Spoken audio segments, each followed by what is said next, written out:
palavra patologia, né? Patos vem de doença, sofrimento, né? Uma coisa voltada aí para a parte de problema. E logia é a parte de estudo, ou seja, estudo de problema, estudo de doença. A obra ela precisa de manutenção, a construção, uma edificação ela precisa de manutenção, senão ela fica doente. Nossa mão de obra é ruim, tá? Isso é indiscutível. Além da nossa mão de obra ser ruim, nós ainda trabalhamos com um sistema construtivo primitivo. Ou seja, nosso tipo de construção hoje, né, salvo em alguns casos, é tijolinho por tijolinho. Mas a nossa 6118 é referência mundial. Nós somos o único país que faz extração de corpo de testemunho cilíndrico. Todos os outros países fazem cúbicos. Quando você tira o seu tempo para estudar, você se dedica. Sim. Quando você leva as coisas de qualquer jeito, eu faço quando der, eu faço trabalho. É diferente. Quer ter sucesso na vida? Resolve o problema. O mundo é carente de pessoas que resolvam problemas.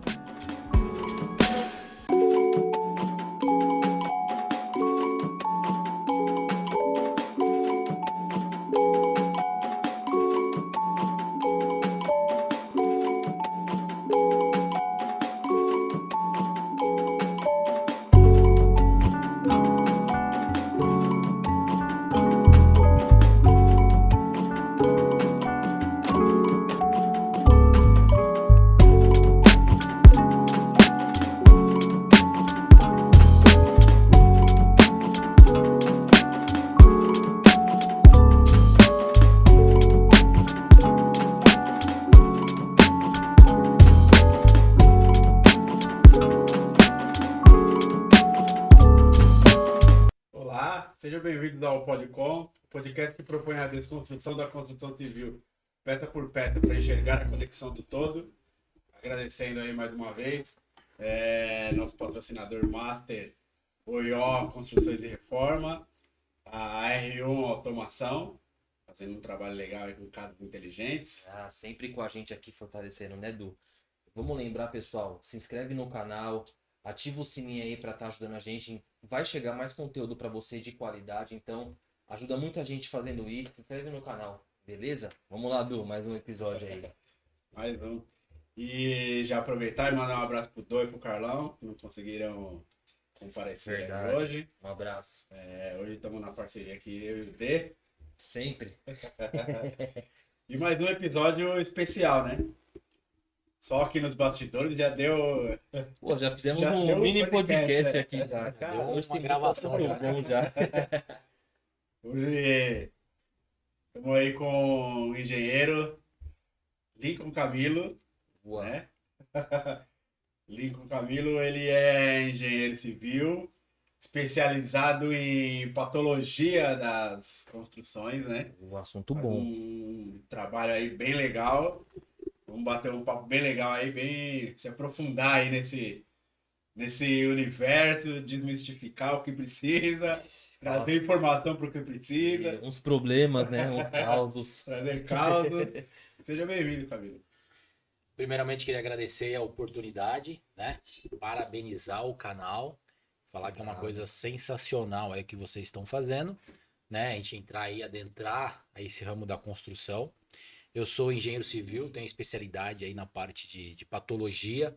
É uma área que o Daniel, como engenheiro, sabe que o pessoal lá da graduação fica um pouquinho com o pé atrás, né? Inclusive... Tem um pouco de trauma, né? Inclusive, eu quando recebi essa matéria, eu fiz essa matéria acho que no 8º semestre e fiz amizade com o professor engenheiro de Minas, professor sensacional, um cara com uma expertise fora do comum na parte de patologia, que Minas é muito forte, né, na parte de patologia. E acabei gostando demais, fui um dos melhores alunos, se não o melhor aluno da matéria, e segui nesse ramo, fiz pós-graduação, fiz o 4º módulo de mestrado na Mauá aí de patologia das fundações. Então, realmente é uma área que eu gosto muito, sou apaixonado. Domino. A gente fala que cada perícia, cada análise, a gente aprende um pouco mais, né? Cada situação que a gente adentra, a gente aprende um pouco mais. É verdade. Então, vamos embora então. Episódio sensacional, né, Du? Vamos começar com aquela pergunta maravilhosa, né, de sempre. Começar com o básico, né? O básico. Para as pessoas entenderem, né? Porque eu acho que o Denner, obviamente, não, mas eu acho que ainda existe pouca informação a respeito de patologia, né, desses trabalhos específicos, principalmente quando se fala de estruturas, né? Então, como que você define, né, patologia das construções de maneira geral? Bom, vamos lá. A palavra patologia, né? Patos vem de doença, sofrimento, né? Uma coisa voltada aí para a parte de problema. E logia é a parte de estudo, ou seja, estudo de problema, estudo de doença. E quando a gente fala a palavra patologia, é muito atrelada à medicina.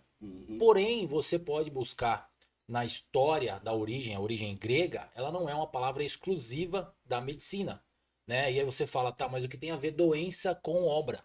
Tudo a ver, né? Porque a obra, ela precisa de manutenção, a construção, uma edificação, ela precisa de manutenção, senão ela fica doente, né? Então, a patologia na construção é exatamente o estudo que nós fazemos em cima das manifestações patológicas das construções. Lembrando que manifestação patológica é todo aquele compilado que nós temos de problemas na obra e nós definimos cada problema como uma anomalia. E a anomalia ela é tipificada, classificada segundo seu grau de risco, sua origem, né? Origem e consequência. E nós temos N problemas. É um mundo vasto, é um mundo enorme. Então, esse campo de patologia realmente ele é para ser explorado por nós, engenheiros. Eu ia até te perguntar isso, né? Na sua visão, tem muitos profissionais que vão para essa área de patologia ou não? Você Não tá em tem. falta. Aí a gente vai entender por qual motivo, né? O que acontece? Quando você se forma como engenheiro, e aí a gente tem pessoal que está assistindo a gente aí que se formou como engenheiro, até mesmo como arquiteto, a gente precisa entender que todas as profissões são essenciais, né? Todas, evidentemente. Porém, a ONU, ela tipifica 3 profissões que não podem faltar em nenhuma parte do mundo: engenharia, advocacia e medicina. Essas 3, elas são indispensáveis para a formação de uma sociedade. Então, o que a gente precisa entender? Dessas 3, somente uma é exata, né? O direito não é exato. A medicina não é direito, não é exata. Eu, como advogado, eu posso pegar o teu processo e falar, nós vamos ganhar? Posso te dar êxito no processo? Posso te dar uma estimativa. Êxito não. Porque vai ser decidido por quê? Por um juiz, né? Eu, como médico, você chegar lá com uma doença, ou alguém chegar com uma doença grave, eu posso garantir que você vai sobreviver? Ou seja, medicina e direito não é uma ciência exata, certo? A engenharia, eu posso te falar que eu vou fazer o teu prédio, esse prédio não vai ficar em pé? Você pode me contratar para fazer a tua edificação? Falar assim, ó, eu vou fazer a tua edificação, mas eu não garanto que ela vai ficar em pé. Posso fazer isso? Eu, como calculista, posso falar que eu vou calcular uma viga para você, mas eu não vou garantir que ela vai ficar, que ela vai suportar os esforços para qual elas serão destinadas. Você entende o grande problema da engenharia? É uma ciência exata.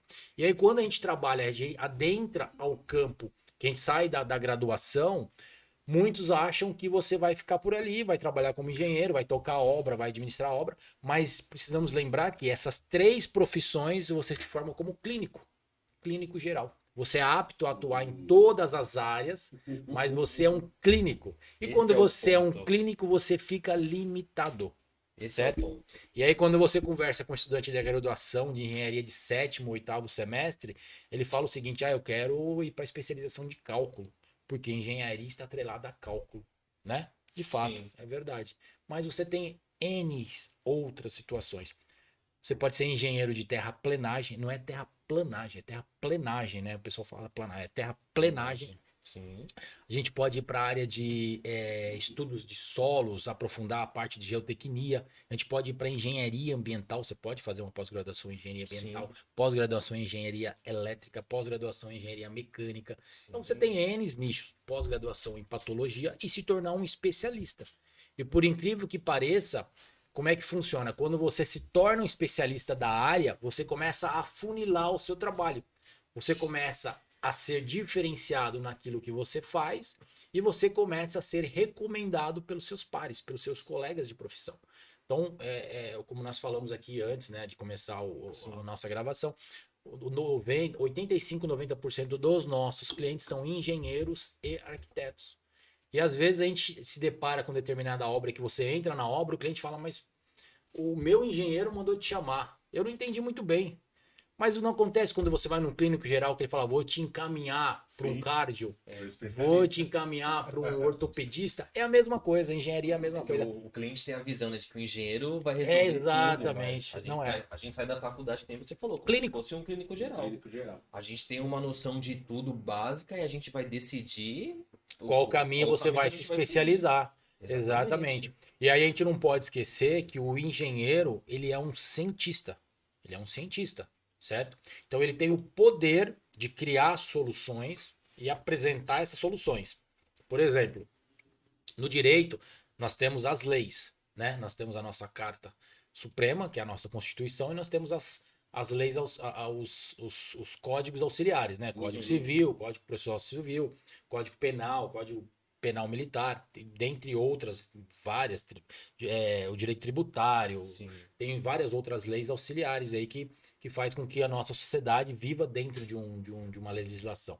Na engenharia, nós estamos debaixo dessas leis, mas nós temos o quê? O norte, que são as nossas normas. Exato. Norma não é lei, mas tem poder de lei pela lei. Você precisa interpretar isso, né?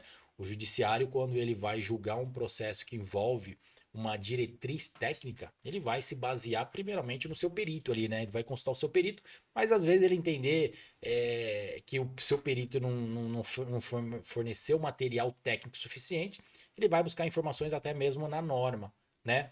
Mas não é, a norma não é lei, ela tem poder de lei, salvo aí na norma, nossa norma de acessibilidade, né? Essa se tornou lei. Então o que a gente precisa entender, que realmente é uma situação que a gente tem que frisar muito, que a gente precisa ter esse norte, esse conhecimento de que nós temos o poder de criar a solução. Mas lembre-se de que a tua solução não pode gerar um problema. Por quê? Em hipótese alguma. Se der um problema, você vai ser responsabilizado, seja por negligência, imprudência ou imperícia. Então, por isso que a maioria dos engenheiros preferem se limitar ali à norma, a ficar ali na norma e se basear. E eu acho que tá certo, não tá errado. Porque ela já te dá um norte, já foi feito estudo em cima disso aí, tudo. Segue ali para que a gente não fuja daquilo ali. E quando você passar por um pente fino, por uma perícia, que é o que eu mais faço hoje, a primeira coisa que a gente vai olhar é o quê? Seguiu a norma? Atendeu a norma? O sistema construtivo seguiu a norma? Não. Deu problema? Deu. Aí vai ser um problema É um sério. problema sério. É essencial trabalhar dentro da norma. Eu bato muito na tecla isso pra quem me conhece. Porque, pô, cara, pensa comigo, você se forma como engenheiro, aí você vai exercer sua função fora da norma, você vai colocar em xeque a sua carreira, o seu CREA, vidas de pessoas, vai muito mais além. Para um pouco pra pensar, né? Um pouco de consciência, né? Agora, quando você fala, e aí é uma dúvida leiga, tá? Talvez seja até É besta. bom. Mas quando você fala que a norma, ela não é uma lei, eu posso entender que a construtora que construiu lá o meu apartamento, ela não necessariamente precisa seguir aquela norma. E eu não estou entrando nos pormenores de intencionalidade, tá? Estou só falando de seguir ou não. Eu posso entender que a construtora que fez o meu prédio, ela pode escolher não seguir a norma, por qualquer motivo que seja, e ainda assim ela não está fazendo algo errado. Bom, vamos lá. Volto a repetir. Se ela fizer uma edificação e não apresentar nenhuma manifestação patológica, nenhum tipo de vício construtivo, ninguém vai perguntar se ela seguiu a norma ou não. Você entende o que a gente precisa entender e o que a gente precisa focar? Agora, se essa edificação, por algum motivo, apresentar alguma desconformidade construtiva para o seu usuário, com certeza ela vai ser julgada, né? E vai ser culpada por não ter seguido a norma. Então a gente precisa tomar muito cuidado e aí a gente vai entrar numa esfera que nós temos uma mão de obra muito ruim. Nossa mão de obra é ruim, tá? Isso é indiscutível, certo? Nossa mão de obra, além da nossa mão de obra ser ruim, nós ainda trabalhamos com um sistema construtivo primitivo. Ou seja, nosso tipo de construção hoje, né, salvo em alguns casos, é tijolinho por tijolinho. Meu amigo, A gente fala muito isso. tijolinho por tijolinho. Desde a época da pirâmide. Da época dos egípcios. Nossa. Você tá entendendo? É da época dos egípcios. Embora nós, engenheiros civis brasileiros somos referências mundiais, né? A nossa NBR 6118, né? Nós passamos agora por uma atualização de 2023, eu estava discutindo ela hoje no meu canal. Ela passou por uma atualização, pouca coisa, mas a base dela é de 2014. Mas nós temos teste por compressão de corpo de prova com corpo cilíndrico, que é aquele, sabe aquela que o pessoal faz muito muro de contenção, barreira, com aquele corpo cilíndrico. Aquilo ali é o corpo de prova, que você faz a extração, a hora que você chega as BT, né? BT, a betoneira chega na obra, você faz a aplicação do traço, uma parte do traço dentro desse corpo de prova, e depois manda para o rompimento para saber com quanto ele está rompendo. Para que se você tiver algum tipo de problema fora de projeto, para saber a resistência à compressão, né? Lembrando que o concreto é muito fraco para tração, né? A própria 6118 ela tipifica lá de 8 a 15% e a gente padroniza 10%, mas é de 8 a 15%, a gente vai falar que o valor exato mais ou menos a gente não tem, porque depende muito do fator característica, né? Das condições e tudo mais, traço. Concreto não é só FCK, né? A gente tem relação água-cimento, tem índice de exudação, tem uma porrada de índice que precisa levar em consideração na hora da concretagem. Sim. Mas a nossa 6118 é referência mundial. Nós somos o único país que faz extração de corpo de testemunho cilíndrico. Todos os outros países fazem cúbicos. Mas a gente precisa tomar um pouco de cuidado, porque, por exemplo, eu passei lá pela Mauá e lá é muito falado da Eurocode, que é uma norma europeia, né? A gente trabalha, a gente estava comentando aqui que eu fui projetista de metálica, eu gosto muito do perfil metálico, recomendo muito o perfil metálico nas minhas obras de reforços, e a gente trabalha muito com a STM, né? Que é uma norma de fora. Essa norma, tanto a norma americana quanto a nossa norma europeia, elas podem ser e devem ser utilizadas pelos engenheiros, porque a gente não pode ficar preso somente na NBR. Né? Até tempo atrás a gente não tinha norma de metálica. Utilizava a STM, tudo era STM. Você pega hoje os perfis metálicos, você pega um perfil metálico laminado, um Gerdau, por exemplo, você vai trabalhar com um perfil estrutural, você vai falar a codificação dele é o A572. Você vai trabalhar com o aço, seja o aço 1001, 1020, 1045, qualquer aço que seja, é baseado em norma exterior. Agora que nós temos alguns anos para cá que foi lançado a nossa NBR para estrutura metálica. Você entende? Então a gente precisa tomar um pouco de cuidado na sua pergunta, quando a gente fala, mas a construtora não precisa seguir a norma. Se nós temos uma mão de obra ruim, ineficiente, se nós temos, às vezes, muitas das vezes, falta controle tecnológico na obra, né? Eu bato muito nessa tecla, tem um engenheiro que está trabalhando com a gente, e ele fala, não é melhor a gente utilizar esse material? Eu falei, olha, toma cuidado quando você optar em direcionar um material de alta performance, de alta tecnologia, porque tudo que tem alta tecnologia demanda alta mão de obra, uma mão de obra mais eficiente. Se nós já temos uma deficiência na nossa mão de obra, você entende como é que funciona a situação? Por exemplo, nós temos um caso, não vou falar o nome aqui porque segue em segredo de justiça. Sim. É um caso que inclusive eu estou nomeado pelo Ministério Público lá para fazer o acompanhamento, mas eu recomendei no meu laudo que fizesse a recuperação por fibra de carbono. E coincidentemente esse laudo chegou para o Ministério Público e eu representando a construtora ela entregou uma edificação de alto padrão no interior de São Paulo. Essa edificação apresentou problemas, né, problemas estruturais na estrutura. Para a gente poder entender, essa edificação ela sofreu um colapso no núcleo do prédio, ou seja, o prédio ele começou a colapsar no núcleo, certo? E quando você imagina aqui, ó, né, a nossa torre do prédio. Você tem os problemas. Aí a gente está entrando. Você entende que a gente está tipificando as anomalias? Sim. A gente tem hoje, quando a gente faz uma interpretação de uma manifestação patológica numa edificação, quando nós chegamos para fazer a interpretação, para fazer a leitura, o que um médico faz quando você vai no consultório dele? Anamnese. A história. Sim. Você come bem, vamos supor que você está com gastrite. Você come bem. Você tem nervoso, sim, você tem estresse. Nós, engenheiros patólogos, não é diferente. Nós fazemos a anamnese do prédio, fazemos o estudo do prédio. O que acontece com o prédio? Qual é o histórico do prédio? Quem foi o calculista do prédio? Como ele projetou? Qual é o sistema construtivo? Recebe manutenção preventiva? Todo esse estudo é feito. É feito um histórico para a gente poder entender. Depois, nós vamos fazer o quê? O que o médico faz? Ele vai falar para você, ele vai te diagnosticar com uma gastrite, se ele sem fazer um ensaio, Ele vai deduzir. Ele vai Fazer deduzir. uma coisa básica. Eu posso deduzir que a edificação está com recalque, mas o recalque ele é bem complexo. Recalque de primeira ordem, recalque de segunda ordem, recalque diferencial, recalque Aí entraria os igualitário. exames. Aí vai entrar os ensaios. Mais específico, mais. Aí a gente faz ensaios. Por isso que o campo de patologia da engenharia é muito acoplado da medicina, porque eles se conversam. Você entende? A gente consegue. E hoje, para quando eu faço um diagnóstico para o meu cliente, que é um cliente leigo, para você é muito mais fácil, que você é engenheiro. Até para você também, que você está aqui, constantemente você está entrevistando arquitetos, designers e arquitetos, Sim. que você está envolvido no campo da construção, então é fácil. Agora você pega um cliente leigo, que não tem a menor noção disso. Quando você fala que você é um engenheiro patólogo, ele fica perdido. Mas o que Então, que é isso? É uma exatamente. faculdade, a parte de engenharia. Exato. Então aí você começa a fazer uma analogia exatamente proporcionando para ele uma didática para ele entender que a construção dele está doente, que você precisa fazer ensaios. E é uma coisa curiosa, né? Qual é a expectativa de vida do ser humano hoje, em média, né? Ela vem aumentando, deve estar em torno de Sim, 70, 80 anos? 73, né? Tá de 73. Você sabe qual que é a vida útil do concreto? Não. 70 anos.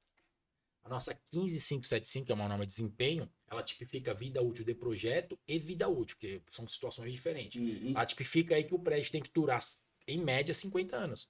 Mas os estudos que nós fazemos do concreto, a média é de 70 anos, para ele começar a entrar no processo de deterioração avançado. Ele já entra num processo de deterioração antes, né? A partir do momento que ele é lançado na atmosfera, ele já começa a entrar no processo de deterioração, carbonatação, seja por monóxido, seja por dióxido, seja por enxofre, dentre outros ataques químicos que nós temos aí na natureza. Mas você vê, você consegue fazer analogia a tudo, né?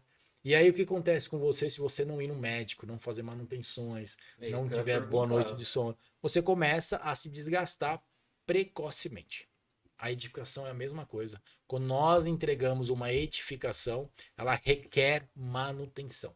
Além de todos os quesitos básicos, construtivos, e aí entra a nossa norma, que a nossa norma é um parâmetro para que você tenha, por exemplo, uma edificação com sistema de estanqueidade eficiente, que o seu sistema funcione, seja sistema elétrico, seja sistema hidráulico, seja uma fundação bem calculada, seja uma estrutura bem dimensionada, mas você precisa ter o seu sistema de estanqueidade.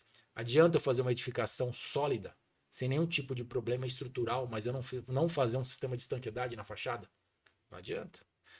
Você entende? Então a gente tem várias situações que aí entra a importância da nossa norma, que a gente precisa ali bater na tecla de seguir a norma, que é exatamente para que a gente possa ter uma diretriz de que a nossa edificação vai atender o nosso VUP, né? Vida útil de projeto. É bacana, é bem complexo, né? Mas assim, legal, porque a pergunta foi propositalmente para que as pessoas entendam, até quem não tem o conhecimento, que assim, essa não vou colocar necessidade, né? Porque não é uma não necessidade. Mas assim, o fato da norma não ser uma lei não tem relação nenhuma com a qualidade do projeto que vai ser feito e executado. Porque, assim, eu não tenho a norma como uma lei. Mas isso não significa que, por não ser uma lei, eu não tenha que ter qualidade, não tenha que seguir o padrão, seguir as normas. Isso precisa ficar claro. Você lembra que eu falei no começo? Você falou. Isso precisa ficar Norma claro. não é lei, mas tem força de lei pela lei. Código de Defesa do Consumidor. A interpretação foi essa. O que ele fala? Não me lembro lá, é tanta coisa. Código de Defesa do Consumidor, ele fala o seguinte. Ele fala que quando você lança o teu produto no mercado, ele tem que seguir as diretrizes da produção, certo? Qual que é a diretriz da produção da construção civil? Diretriz da produção? Da construção. A BNT. Certo? Essa é uma diretriz. Ela não é lei, mas é uma diretriz. E o Código de Defesa do Consumidor fala o quê? Que quando você lança o teu produto no mercado, ela tem que seguir as diretrizes.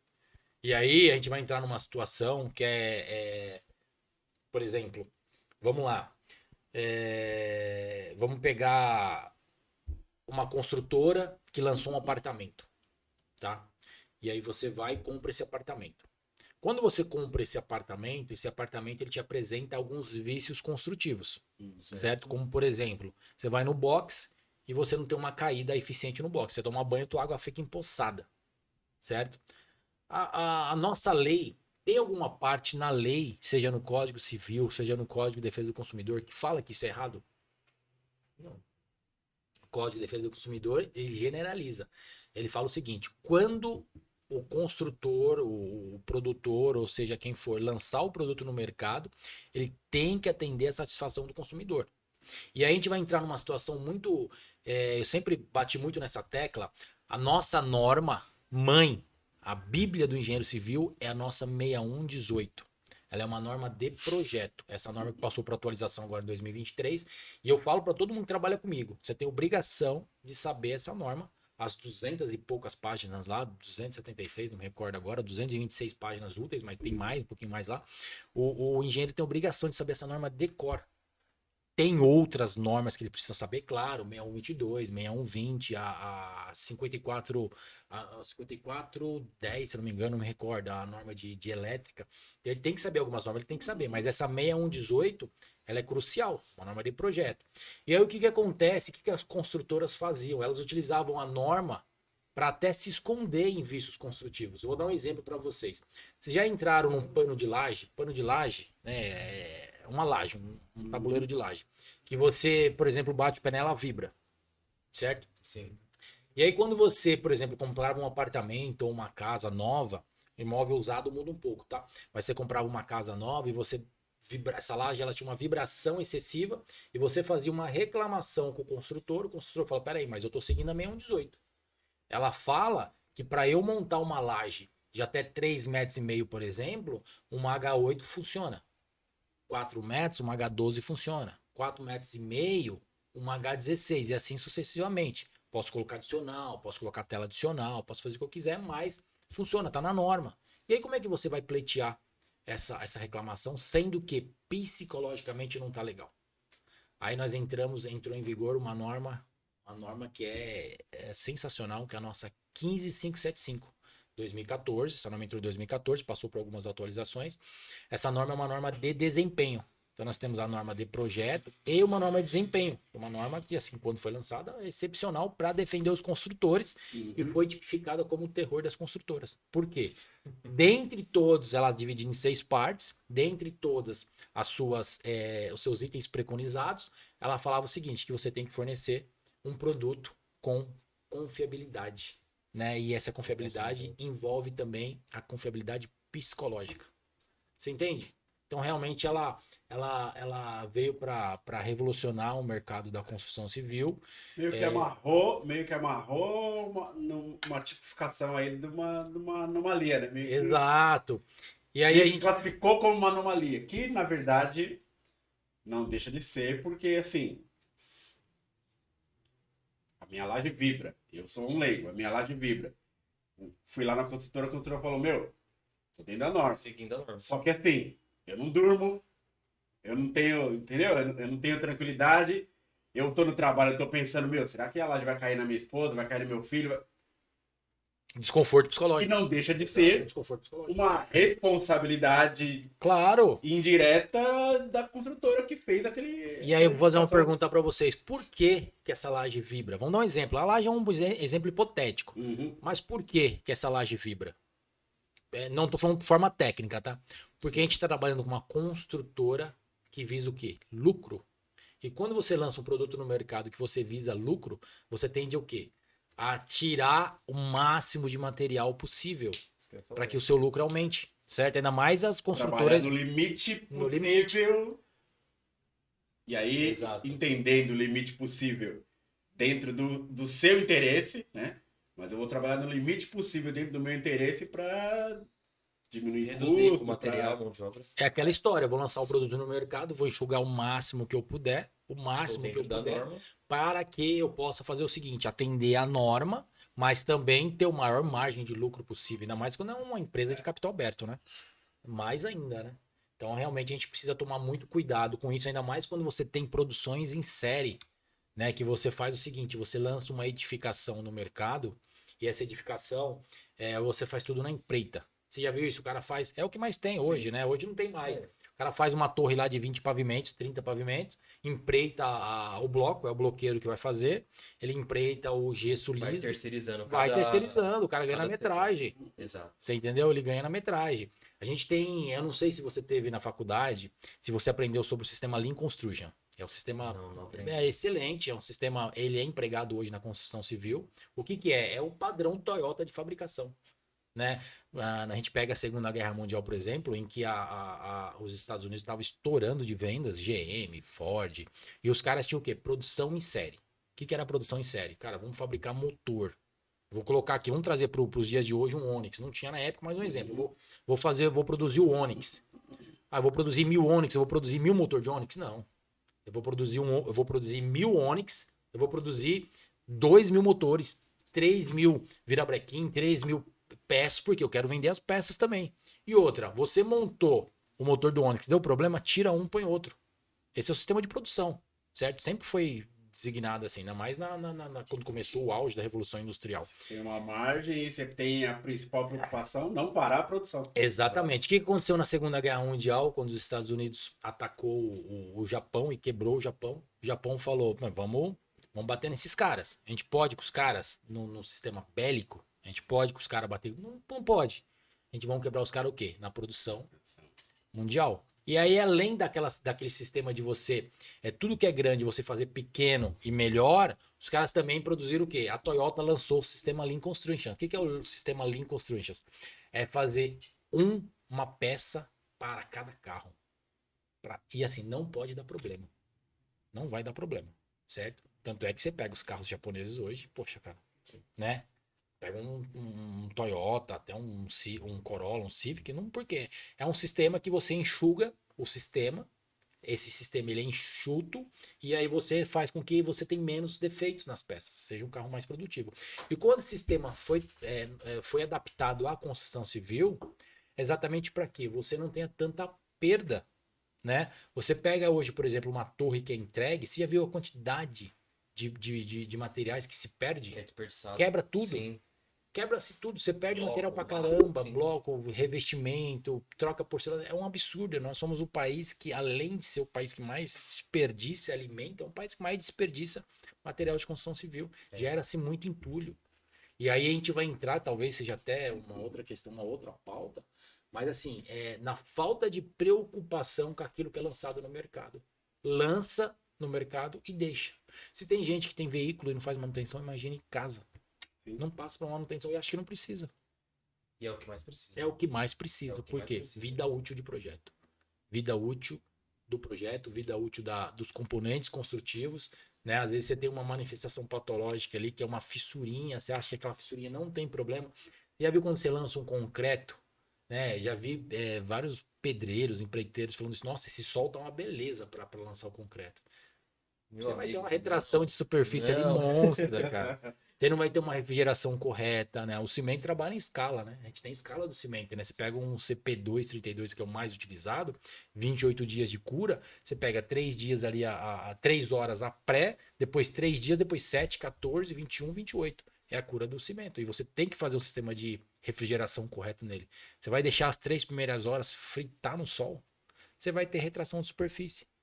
Você vai ter o que você vai ter ali? Você vai ter percolação depois, você vai ter oxidação de armadura, você vai ter diversos outros problemas no seu traço por causa de uma inobservância simples. Você entendeu? Então o ramo de patologia está diretamente envolvido na construção e volto a falar, eu bato muito na tecla.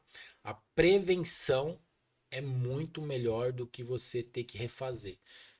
Muito melhor. Quer ver quebrar um paradigma social, né? Você entendeu? Porque quebrar um paradigma eu ia social. perguntar, que acaba sendo uma coisa cultural, uma coisa... Ó, você sabe um dos problemas que dá mais manifestação patológica em obra é problema de falta de impermeabilização. Você sabe quanto que é o custo para você impermeabilizar uma obra em porcentagem? De 2 a 3%. Do custo total da obra. Em média, uma média, tá? De 2 a 3%. Você sabe quanto você gasta para reparar essa mesma obra depois, por você não ter feito um sistema de estanqueidade, um sistema de impermeabilização correto? De 20 a 30%.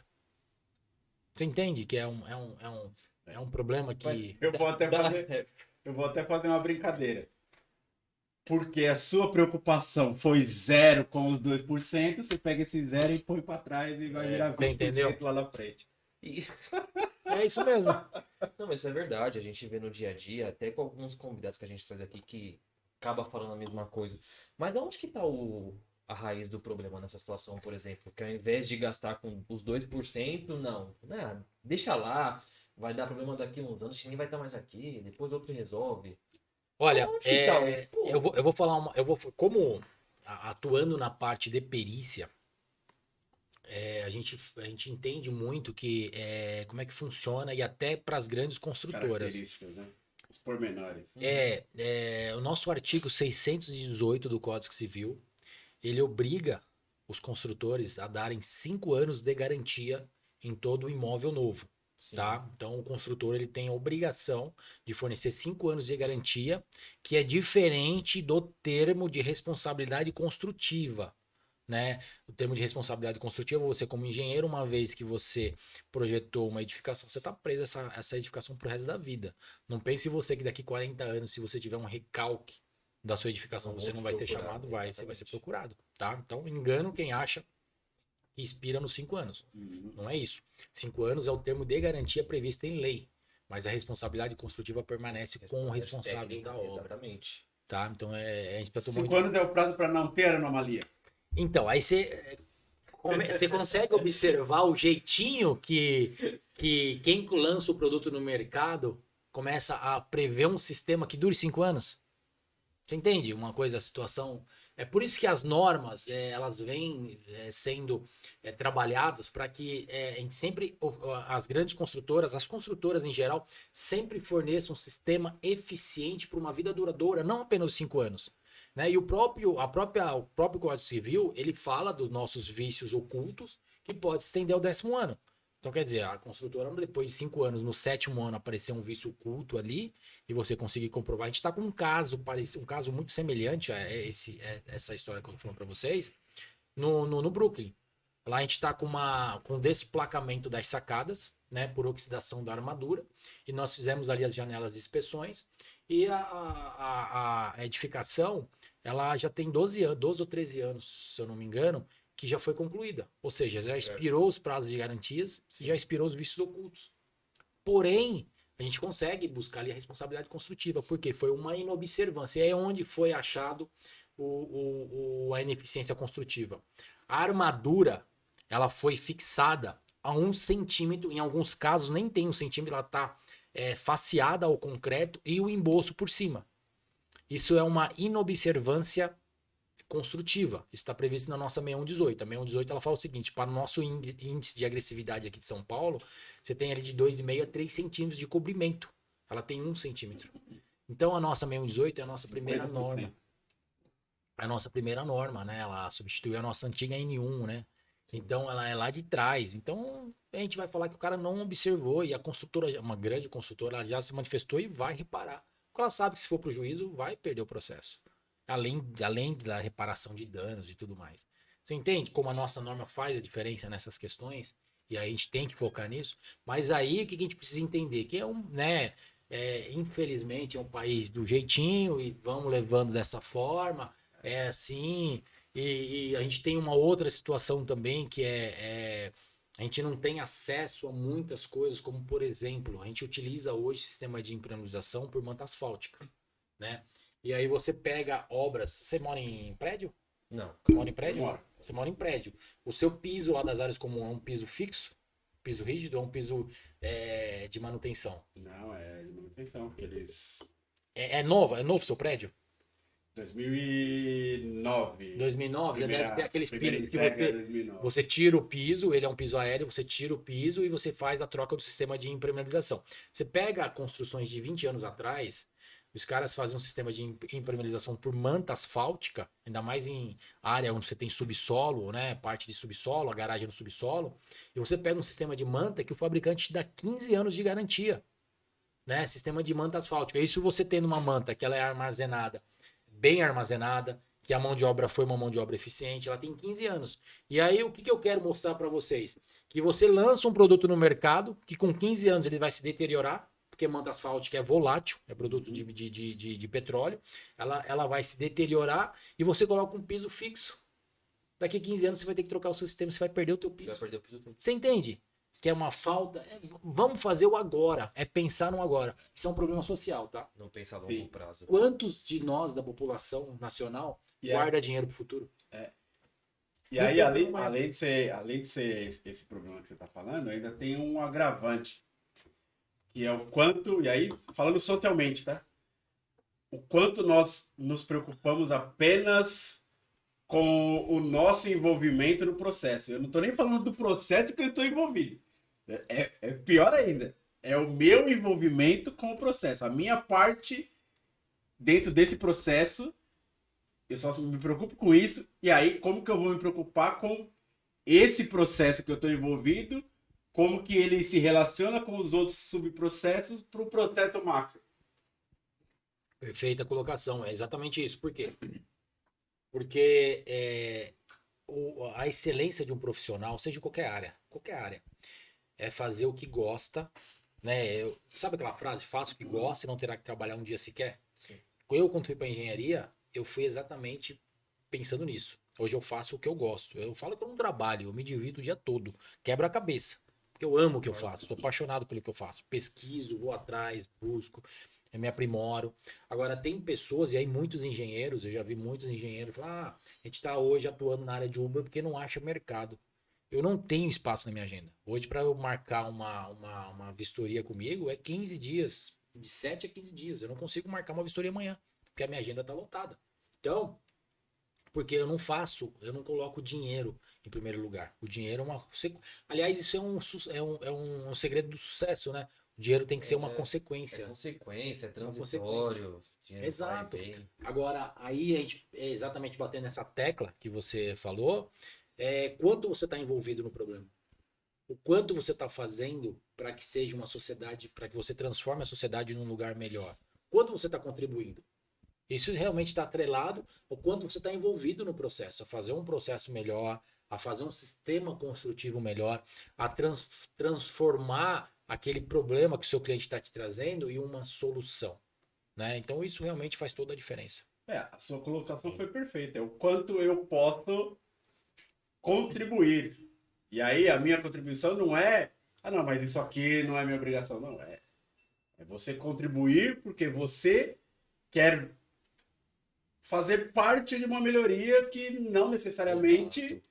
é uma melhoria para você. Às vezes nem para o seu filho, às vezes para um neto, às vezes para uma quarta, quinta geração. Exatamente, Sim. é a diferença. E assim, que nem, por exemplo, esse caso que você falou da construtora que teve esse problema, e entre outros casos, acredito eu que acaba tendo bastante padrão, assim, né? Você encontra bastante problema assim, fala, putz, aqui já aconteceu ali, assim, assado.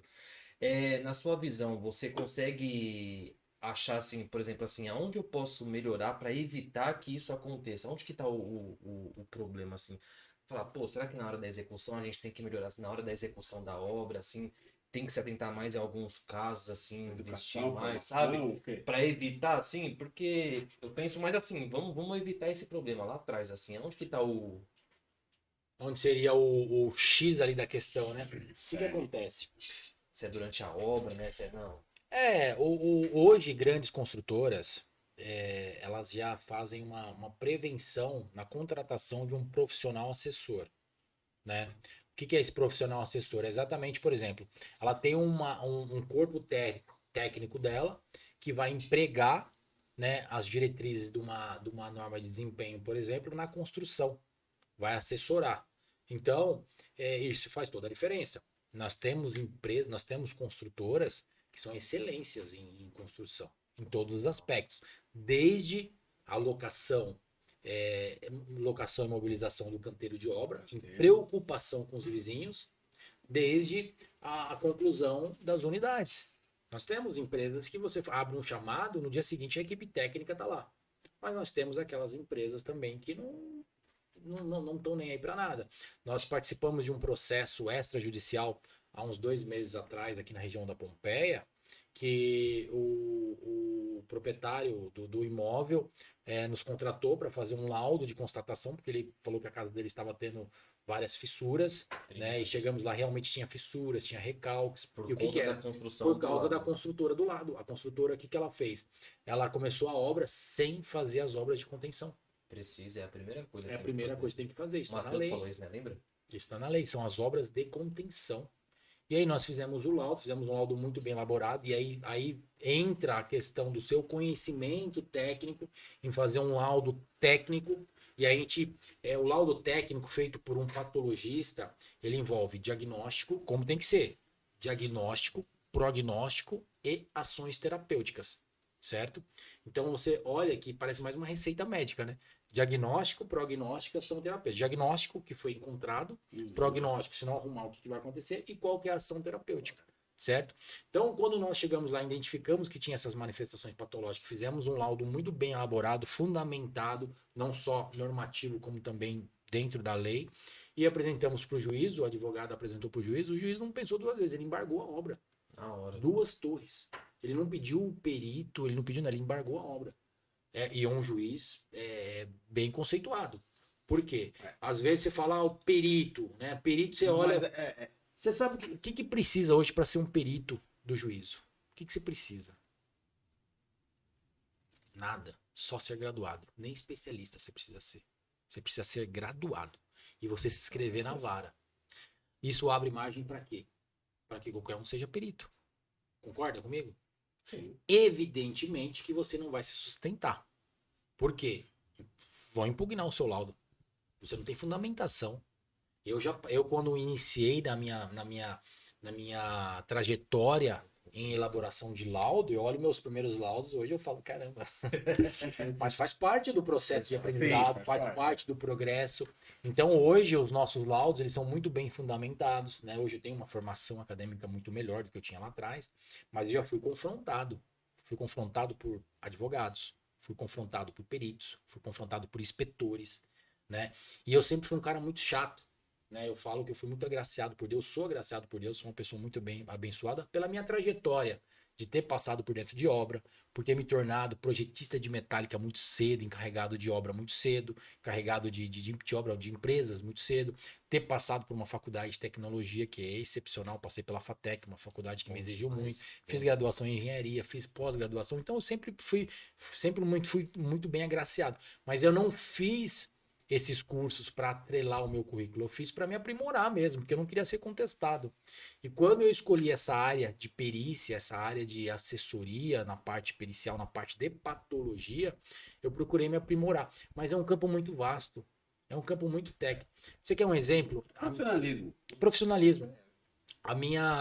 E é engraçado que é assim, quando você vai para o campo de patologia, você é graduado, né? Quando você se forma em pós-graduação, e você é pós-graduado, você muda o seu nicho de cliente.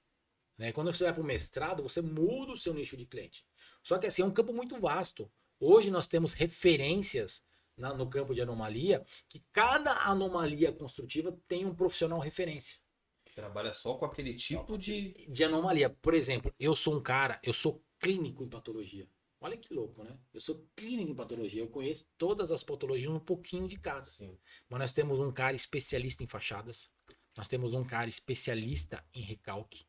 E eu sou um cara tão abençoado que quando eu peguei um problema sério, né, esse empreendimento que eu peguei no interior, eu comecei a fazer um curso de mestrado na Mauá e tive aula com um professor, Nelson Aoki, é o cara referência, o cara tem 80 e poucos anos, referência nacional, referência internacional. Você pega trabalhos fora do país, trabalho na Alemanha, na Coreia. Eu peguei um trabalho de um coreano, de um engenheiro coreano, que eu usava ele como referência. O cara que entende tudo de fundação. E ele foi consultado, né, por essa construtora, porque quando esse prédio, a gente tá falando desse prédio, esse prédio chegou para nós, ele chegou com um laudo de um professor da faculdade lá do interior, professor de cálculo. Ele fez um laudo atestando que existia um recalque nessa torre. E quando nós fomos contratados para defender essa construtora, que eu tive acesso a esse laudo, que eu cheguei lá, a primeira coisa que eu fui olhar, o que é? Vamos olhar aqui os recalques, né? Vamos ver quem está recalcando aqui, quem é os caras que estão recalcando. E não achei um sinal de recalque nos pilares de base. E eu achei estranho. E eu pedi os ensaios para ele. Falei, me passa os ensaios de recalque que você fez. Todos os ensaios de pino. O que você tem em pino de recalque. Altimetria. O que você tem? Selo. O que você colocou aqui? Não tinha nada. Ele deduziu de forma empírica. Deduziu que era um recalque. Por quê? A nossa famosa fissura inclinada. Né? Quando a gente faz uma dedução e a gente faz uma leitura... Quando você vai no médico, ele não vai te pedir um histórico, pelos seus sintomas, ele vai deduzir o que você tem. Provavelmente, né? A engenharia é a mesma coisa, você vai olhar e você vai deduzir. Mas a gente vai cair numa situação que eu falei para vocês, a ciência de engenharia não pode ser subjetiva. Ela tem que ser exata. Eu não posso fazer um laudo subjetivo. Eu não posso falar que eu acho que você tem um recalque. Eu acho que o seu prédio tem uma flexão excessiva. Eu acho que a sua... Você tá roxo. Mas eu tenho que garantir por exame que você não está respirando. Exato.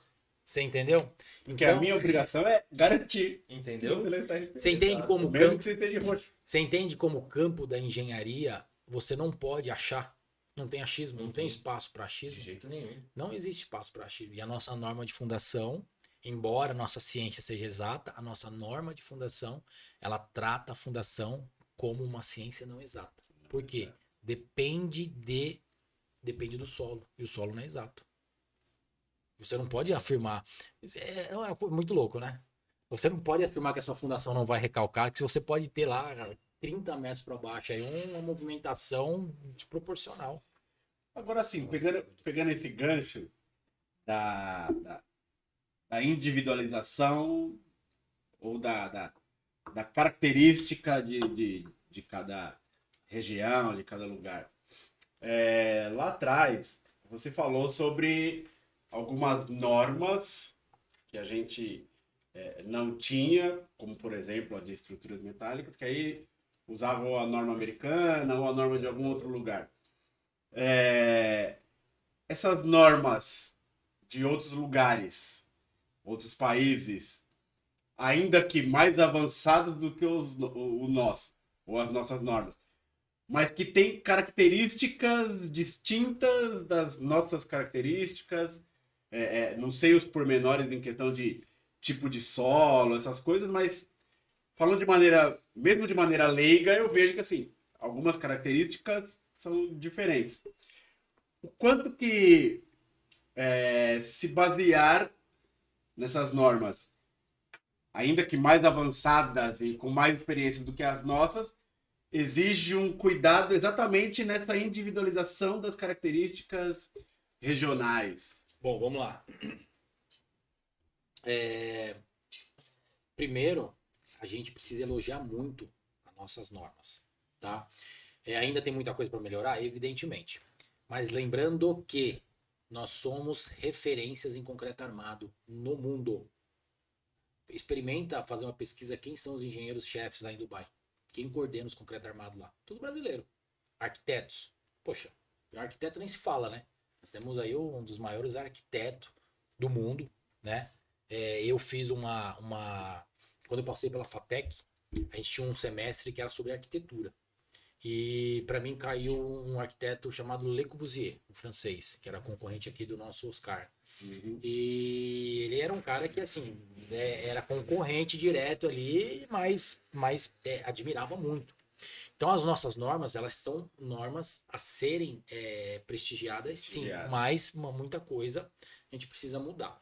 Certo. Agora, a gente fazendo uma interpretação do que a gente pode aproveitar de norma lá fora, a gente tem que levar em consideração o que o país domina. Por exemplo, nós dominamos o concreto armado. Sim. Nós vamos buscar norma de concreto armado, vamos buscar da Aerocode? Podemos buscar.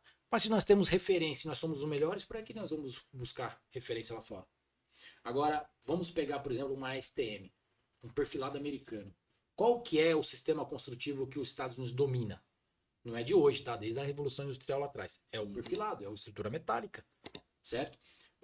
Aliás, é uma história muito louca, né? Se você pega a Revolução Americana, até quando eles entraram em guerra com os britânicos, e aí envolve o envolvimento da França, e a gente tem que falar isso para a construção, porque quando você estuda construção, você tem que estudar a Revolução Americana, porque a França e os Estados Unidos eram concorrente direto no mundo do aço, né? Quando os Estados Unidos falavam assim, nós dominamos o aço, Beleza, o que a França fez para falar, nós também dominamos melhor que vocês? O que ela lançou no país para mostrar que ela dominava o aço? A Torre Eiffel. Torre Eiffel em aço. E aquilo é o quê? Uma propaganda. Nós dominamos o aço também. Né? Tanto é que as pontes antigas eram feitas em quê? Em aço, tudo em aço. Então você pega um sistema construtivo americano que é em aço e você fala, eu posso utilizar a ASTM no Brasil? Eu lembrei da sua analogia do jogo de xadrez. Exatamente. É que você tem que falar aqui. É a Né? peça. Sim, vamos falar. Foi Então, a jogada. Ah, você fez isso aí, deixa eu ver a minha jogada. exatamente. É um jogo. Eu falei pra vocês aqui quando a gente tava conversando antes das gravações. A vida é um jogo de xadrez. Se você levar isso, e quando eu falo jogo de xadrez, é que você tem que saber usar a peça certa na hora certa. Perícia, quando nós fazemos perícia, eu apresento um laudo, por exemplo, que esse laudo ele vai ser uma peça fundamental de um processo judicial. E a gente vai ter réplica, vai ter tréplica, vai ter dentre outras situações. Você acha que eu vou colocar toda a minha argumentação no primeiro laudo? Não. Porque ele vai cair na mão de outro engenheiro, de outro perito, e ele vai rebater todos os itens. Então vamos deixar para ir colocando aos poucos ali, vamos deixar o melhor pro final. Vamos amarrar pro final. Exato. Isso é expertise. Isso é um jogo de xadrez. Né? Um jogo de carta. carta. Então o que você precisa entender? Que você usando a carta certa, no momento certo, você leva a questão. É isso que o profissional que atua no campo de perícia tem que saber. Evidentemente que ele tem que ter um conhecimento técnico. Isso é indiscutível. Porque se ele não tiver conhecimento técnico, não precisa dele. Não precisa do engenheiro. O advogado resolve. E o advogado precisa se sustentar na base técnica. Então você tem que ter uma fundamentação técnica bem argumentativa, senão o assistente técnico da outra parte ele vai te quebrar. Eu observo, a gente vê muita propaganda aí no Instagram de engenheiros falando, você que é recém-formado, vai atuar como laudo. Vai atuar como laudo, só que você vai ter impugnação direto, porque você não tem conhecimento, você precisa se preparar, você precisa ter horas de pista, né? Eu tenho meu filho de 11 anos, ele é piloto de moto velocidade. Tem 11 anos e pilota moto de alta velocidade. E a gente sabe que ele tem que ter horas de pista. Não adianta ele extrapolar. A vida é assim. O engenheiro é assim. O engenheiro ele precisa ter horas de pista, ele precisa ter horas de campo. Ele precisa passar pela obra, ele precisa passar pela reforma. Reforma o cara aprende demais. Aprende muito. Ele aprende a mão de obra, porque ele vai lidar com material. A construção ele aprende muito. Manutenção, vê bastante erro, Exato. bastante problema. É um processo. Então eu falo para você, o engenheiro que ele vai atuar no campo de perícia, no campo de patologia, mas ele não tem um conhecimento da construção, ele tá pulando uma fase. Ele precisa passar pela construção, ele precisa entender como os materiais funcionam. Resistência dos materiais na faculdade não é suficiente. Ele precisa entender ali na prática como que funciona. Você entendeu? Então, como faz toda a diferença? Então, quando a gente pega, por exemplo, uma STM, né? Você vai trabalhar com um tipo de aço e você traz a STM para o seu território nacional, sabendo que os americanos são referências no aço, eu vou me preocupar com se vai funcionar ou não? É claro que vai funcionar. É evidente que vai funcionar. Então, a gente precisa saber usar as normas certas, as normas exteriores para nós, mas sabendo que nós temos referências aqui. Nossa 6118 é referência mundial. Exato.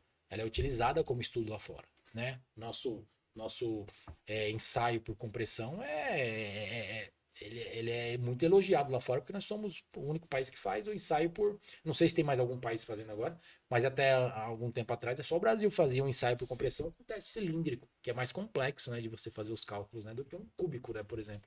Você entendeu? Pô, é legal saber, né, que essa referência, né, até pra quem tá assistindo, né, Du? E a gente entra aí num outro paradigma social que nós temos, né? Que é a questão de achar que tudo que é de fora tem mais qualidade. É melhor, né?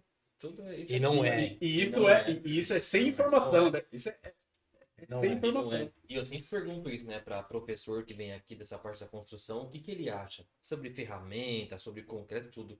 A visão deles, assim, eu sempre pergunto, falo, o Brasil tá atrasado? E todos falam não. Gente, o Brasil é um Não país tá. sensacional. Eu sou neto de italiano. O meu avô não permitia que você falasse mal do Brasil. Ele não permitia. Ele falava que o Brasil só tem um problema. É o povo. Fala mal dele. Ele não aceitava que falasse mal do Brasil. Então, nosso país é sensacional. Você quer um exemplo? Esporte. Se eu falar pra você aqui qualquer esporte, você vai falar que tem um cara que já se destacou em algum momento, que passou, foi o melhor da categoria. Na verdade. Só que a gente não tem incentivo. A gente não tem incentivo. né? Não só não tem o incentivo, como muitas das Tem vezes... planejamento a longo prazo. E aí eu vou dar uma cutucada nos engenheiros aí que estão ouvindo a gente. Eu já tive vários estagiários que estagiou lá com a gente no escritório, passou pelo escritório, engenheiros formados, tá? Inclusive a gente tem um que trabalha com a gente hoje, um cara muito bacana, um cara muito, muito inteligente. E a gente vai fazer, então vamos formar um patólogo, vamos fazer ele se formar como patólogo. Legal. Mas assim, às vezes na primeira dificuldade, entende que, eu não tive oportunidade, eu vou trabalhar de Uber, vou vender plano de saúde, não desmerecendo, não é isso, tá? Mas o cara, se ele se formou como engenheiro, vai ser excelência na sua área, vai ser o melhor, cara. Mas eu passei uma faculdade, a faculdade era muito boa, não importa. O que você precisa da graduação, do diploma, tirou seu CREA ali, vai se especializar. Não importa se o cara fez uma faculdade top ou se ele fez uma faculdade meia boca. Também não dá pra aceitar que o cara faça uma engenharia EAD, né? Eu acho Pelo que amor de Deus. Né? o cara tem que passar ali. Não tem nada contra, nem posso optar porque eu nunca fiz nenhum curso EAD. Mas o que eu entendo que você tem que exigir que você tire o seu tempo para ir lá. Quando você tira o seu tempo para estudar, você se dedica. Sim. Quando você leva as coisas de qualquer jeito, eu faço quando der, eu faço trabalho. É diferente. Então se dedica, vai atrás. E quando você vai escolher. Aí eu faço laudo quando der, eu sigo a norma quando der. Exato. Vira um espelho. Exatamente. Né, uma ciclo, bola de né? neve, um ciclo. Então você tem que ser excelência naquilo que você faz. E aí eu volto a repetir, você é engenheiro por quê? Você entrou na engenharia para fazer engenharia para um cabide de emprego? É um emprego ou é uma profissão? Se for a profissão, cara, tem muito campo. Aí tem muito campo, tem muita procura, seja para calculista, seja para patólogo, seja para movimentação de solo, seja para professor. A gente não tem professor para dar aula nas faculdades, é difícil. Você pega faculdades menores, aí é difícil você achar o professor para dar aula. Tudo bem que paga um pouco, né? Até paga um pouco, mas ganha mais que Uber. Você entendeu? Mas o cara tem a expertise para dar aula. O cara fez uma pós, um mestrado. Ele não foi atrás. Então a gente tem que entender que você tem que correr atrás do seu. Você tem que buscar ser a excelência. E aí a gente vai cair numa situação que eu falei para vocês aqui no começo. Quer ter sucesso na vida? Resolve problema. O mundo é carente de pessoas que resolvam problemas, seja em todas as áreas, tá? Seja na área de medicina, seja na área de engenharia, seja na área de arquitetura, área de psicologia, todas as áreas. Você precisa resolver o problema. Resolve o problema das pessoas. Resolve o problema por mais tempo. Resolve problemas dos problemas. Você vai ser um cara bem sucedido. Né? Nós somos muito bem recomendados. Eu sou referência no meu meio, onde eu estou. Todas as pessoas que me conhecem, que passaram por aqui já, se perguntar do Engenheiro Camilo, eles não falam muito bem da gente. Mas porque eu sou legal, porque eu sei me comunicar, não, porque eu resolvo o problema. Porque o problema chega até nós. E não são probleminhas pequenos, não. E não são poucos, né? Não são poucos. São problemas de colapsos estruturais. A gente tem problemas, infelizmente, que tem óbitos, né? De pedreiro, de ajudante. E assim, você consegue falar pra gente qual que é o problema mais incomum encontrado nas obras referente à patologia? Você fala assim, pô, toda obra acontece isso. Olha, o que acontece? Grande parte dos nossos clientes são engenheiros. Né? Então, não são problemas pequenos, porque os problemas pequenos eles resolvem. Então, o que nós temos muito hoje se deparado são erros de cálculos, erros de calculista, tá? Calculista que errou ali, a gente tem que ir lá para reparar, para resolver. Evidentemente que tem casos que são complexos e a gente tem outros parceiros na área de cálculo, né, que nos acompanham. A gente tem um profissional que atua com a gente na parte de fibra de carbono, recuperação por fibra de carbono. Quando é recuperação por perfil metálico, a gente mesmo faz os cálculos e dimensiona e passa os cálculos para fazer reforço com perfilado, com chapa metálica. Mas quando envolve fibra de carbono, alguma coisa mais complexa, injeções, sistema por injeções, aí a gente chama parceiros nossos que faz a parte ali de uma junção nas recuperações. Mas nós temos muitos problemas de recalque de solo, nós temos muitos problemas de flexões de laje, abaulamento de laje, problemas de impermeabilizações muitos, né? E por incrível que pareça, tem problemas de infiltrações que o pessoal não descobre. Né? E aí vem a gente com os ensaios, a gente tem equipamento scanner, que vai passar o scanner aí para entender onde está a origem do problema. Porque uma coisa é você ver a anomalia, a consequência dela. Outra coisa é você ir na origem. E a gente vê muito profissional tratando a consequência. Vou dar um exemplo para vocês. estalactite. Vocês conhecem bem o que é estalactite, né? Às vezes o cara vê uma estalactite ali, ele vai lá, vamos limpar aqui, vamos tratar a fissura, tudo bem. Mas da onde está vindo essa estalactite? Da onde está vindo a infiltração? Né? Da onde está vindo a origem? Qual que é a origem disso aí? Então, a anomalia, a manifestação patológica, ela precisa ser tratada na origem. Até vamos colocar assim, os maus vícios são semelhantes à medicina, Ó, né? exatamente. Eu vou dar um exemplo para vocês. Você cura, você trata a dor, mas você não faz. Tá doendo por quê? Não, você só tira a dor. A gente tem hoje no nosso catálogo de cliente uma média de 38 a 40 condomínios que a gente atende periodicamente. E uma manifestação patológica muito proveniente são as oxidações de armaduras, né? Engenheiro, ele não fala, ele fala corrosão, né? Porque a oxidação é um processo químico bem complexo. Então a gente fala corrosão, porque nós não somos engenheiros químicos, nós somos engenheiros civis, então a gente fala corrosão, que é o processo de corrosão ali. Então o processo de corrosão das armaduras, que você tem em subsolo, entra no subsolo, você vê aquelas armaduras expostas, corrosão, ali já ocorreu o desplacamento do concreto, o aço é um material mais nobre que o concreto, ele oxida, joga o concreto para fora e você tem uma anomalia de desplacamento do concreto por expansividade da armadura. Mas essa aí é a consequência. E aí você não pode tratar a consequência se você não sabe qual que é a origem. Qual que é a origem? Você pode ter um ataque químico ou você pode ter um ataque eletroquímico na armadura. Você precisa identificar isso aí. Você vê que é bem complexo? Você pode ter um problema, um processo ali por eletrólise, ou você pode ter um ataque químico por qualquer substância química que está atacando a armadura. E você pode ter, por exemplo, você pega um subsolo, você pode ter uma falha no sistema de impermeabilização da manta. Essa água está percolando pela manta, ela passa pela manta, ela chega na laje ela percola pela laje, ela carrega os sais do concreto, né? A gente falava na pós-graduação uma frase da cal, que falava assim, o ditado da cal é: da pedra vim, da pedra retornarei. Então, né, o que nós engenheiros chamamos de fenômeno, que é a corrosão da armadura, não é um fenômeno, é um processo natural, né? O aço não existe na natureza. O homem vai lá, ele pega o composto, ele pega o carbono, pega o ferro, faz o aço, cria o aço, lança na natureza. A natureza, opa, não conheço esse cara aqui. Há uma discrepância, há aqui uma discordância aqui. Vamos fazer o seguinte, vamos separar. O que é ferro, o que é carbono, é carbono. Então a gente chama de fenômeno, mas é um processo natural da natureza. Então a gente tem que criar mecanismo para proteger esse composto feito pelo homem. E aí quando você tem, por exemplo, uma infiltração ali no sistema argamassado e ele entra pela armadura, ele vai fazer o quê? Um ataque eletroquímico. E aí você entra no processo de corrosão da armadura. Então adianta você tratar a consequência, adianta você ir lá remover, lembrando que concreto não emenda, tá? A gente tem que entrar com base epóxi daí, né? Aí você tem que criar ponte de aderência, tratar a armadura, é um processo bem complexo, né? Tratamento de armadura é processo recuperativo estrutural. Tem que ser feito por especialista. Tem engenheiro que faz? Tem, mas o correto é fazer por especialista. Ele tem que fazer medição da armadura, ele tem que identificar por que a armadura tá em processo de corrosão.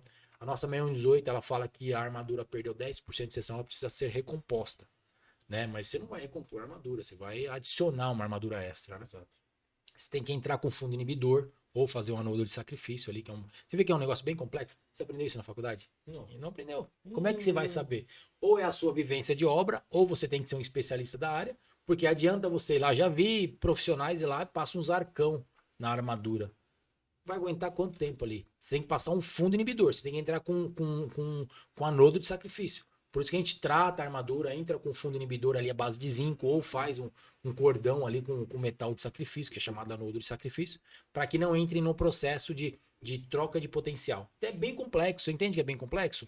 E aí não adianta eu fazer toda essa reparação, a gente se depara muito com isso. E não na origem. E não ir na origem. Você entra lá, eu tenho um problema estrutural. A gente está com um caso parecido, exatamente um problema como esse no Morumbi. O que acontece? A gente chegou lá, tem várias armaduras expostas. Já tem o desplacamento de vigas, de pilares. A gente tem problemas de laje com armaduras expostas. E aí é um problema estrutural. E aí a gente vai entrar num processo que quando o condomínio ele pede para fazer um laudo de estabilidade estrutural, essa anomalia ela vai ser classificada de grau crítico. né? E quando ela é classificada de grau crítico, você passa isso para o síndico. O síndico ele é ignorante na parte de engenharia. O próprio Código Civil ele fala isso, né? Ele fala que é o seguinte: o síndico ele responde criminalmente, civilmente e administrativamente pelo condomínio, pelas áreas comuns do condomínio. E até mesmo pelas unidades internas, tá? Ele é o agente fiscalizador, ele tem que fiscalizar as unidades internas. Inclusive, isso é tema de debate da nossa 16.280, que é uma norma de reforma de unidades. E ela fala, quando ela foi lançada lá em 2014, ela falava que a responsabilidade, ela foi lançada em 2014, ela foi feita em 2014 e acho que entrou em vigor em 2015 para 2016, mas ela já foi tirada do mercado logo, depois ela voltou com algumas alterações, porque ela era uma norma conflitante.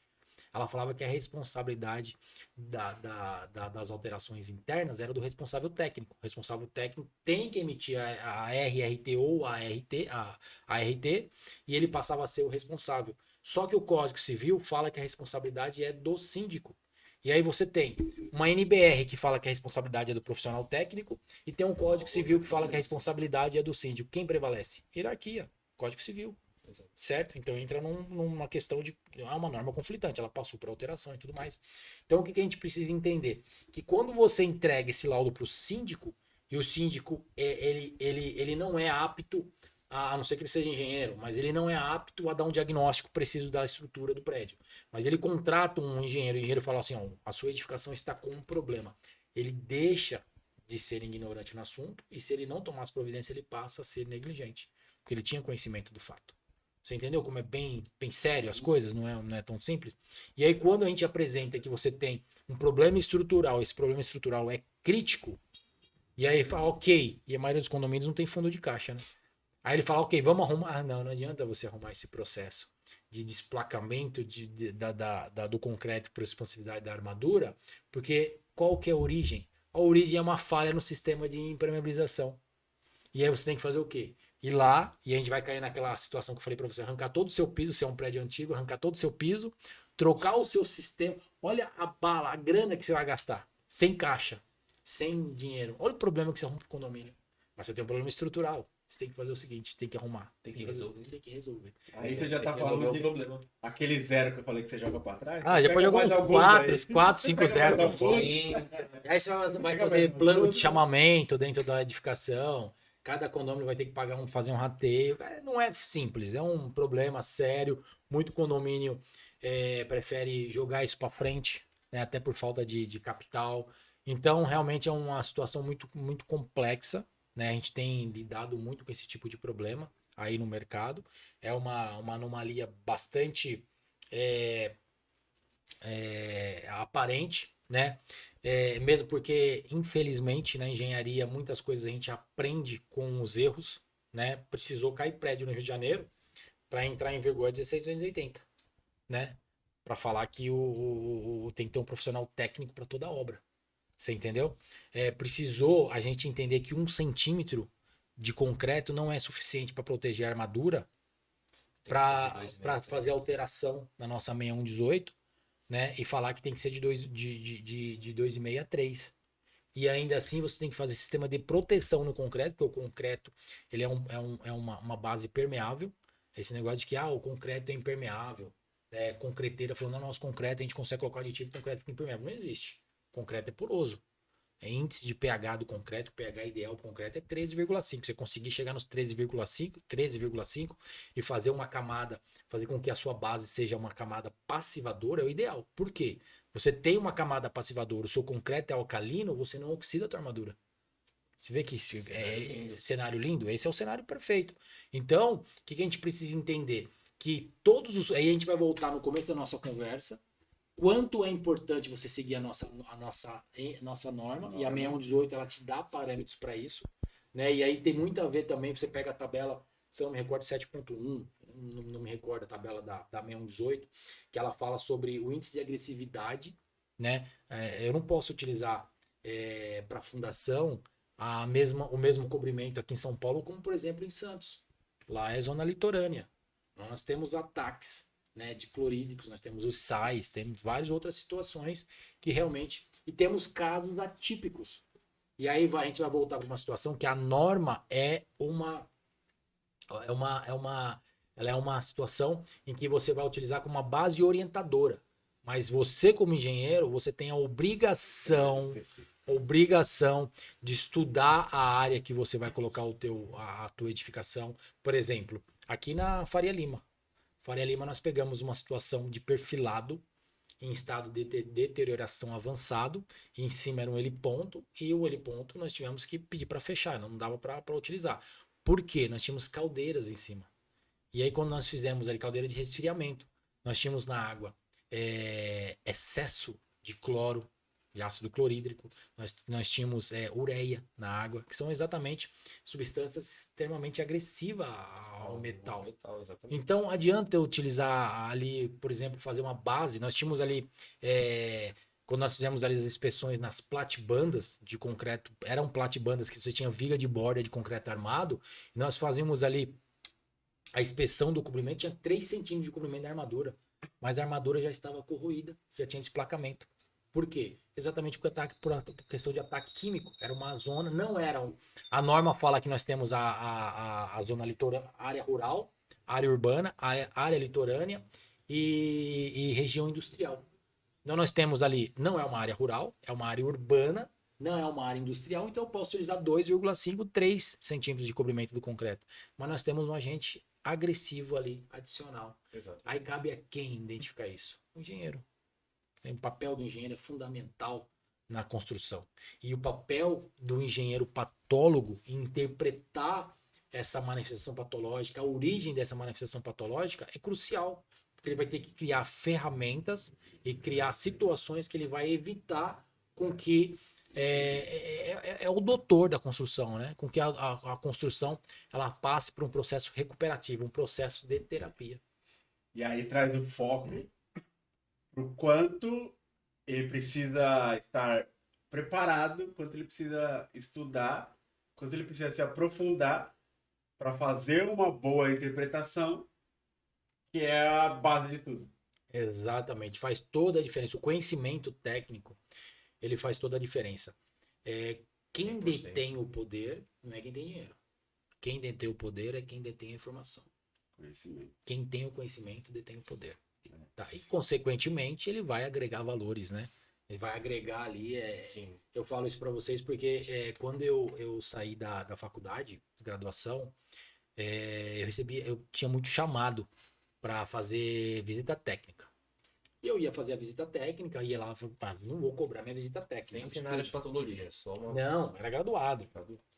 Era graduado. O cara, aquela história, fiz uma laje aqui, ela aguenta uma banheira, ela aguenta não sei o quê, posso colocar um carro e tal. E aí você ia lá, fazia um estudo e tal, se baseava no que você encontrava, pedia projetos, às vezes não tinha e tal. Até que uma determinada situação, eu fui, uma arquiteta me chamou para ir no Guarujá para ver uma questão de uma banheira numa cobertura. E eu cheguei lá, e aí, como é importante você conhecer a história, né? Eu cheguei lá, eu perguntei sobre o síndico. Eu falei, o síndico tá aí? Não, o síndico não tá aqui, não.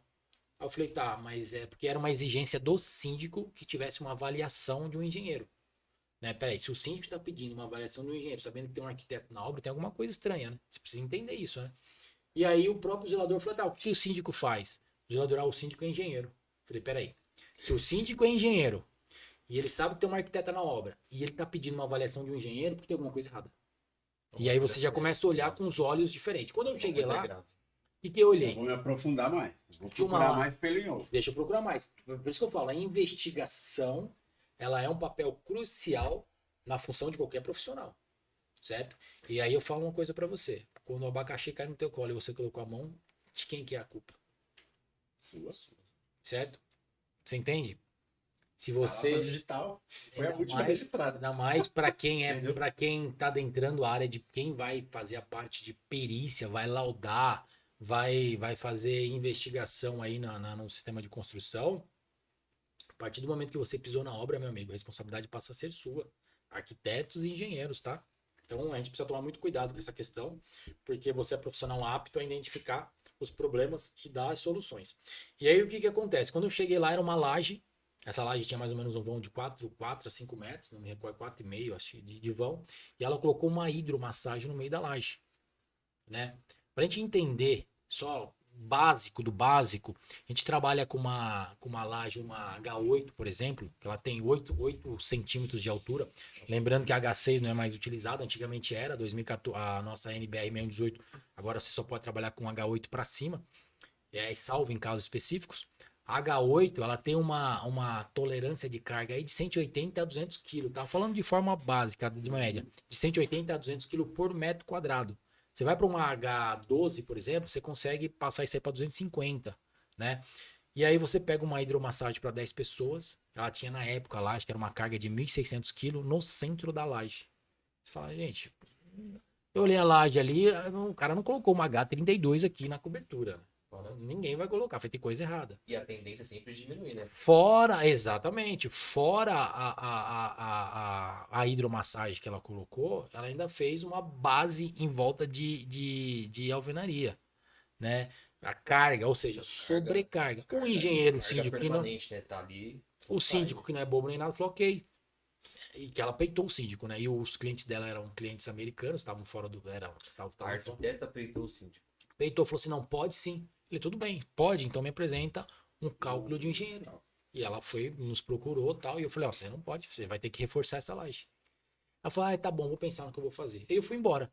Eu cheguei em São Paulo aqui pensando, né? Falei, bom, gastei pedágio, gastei gasolina, né? E porque o meu diagnóstico não foi favorável, ela não me pagou, porque eu também não cobrei.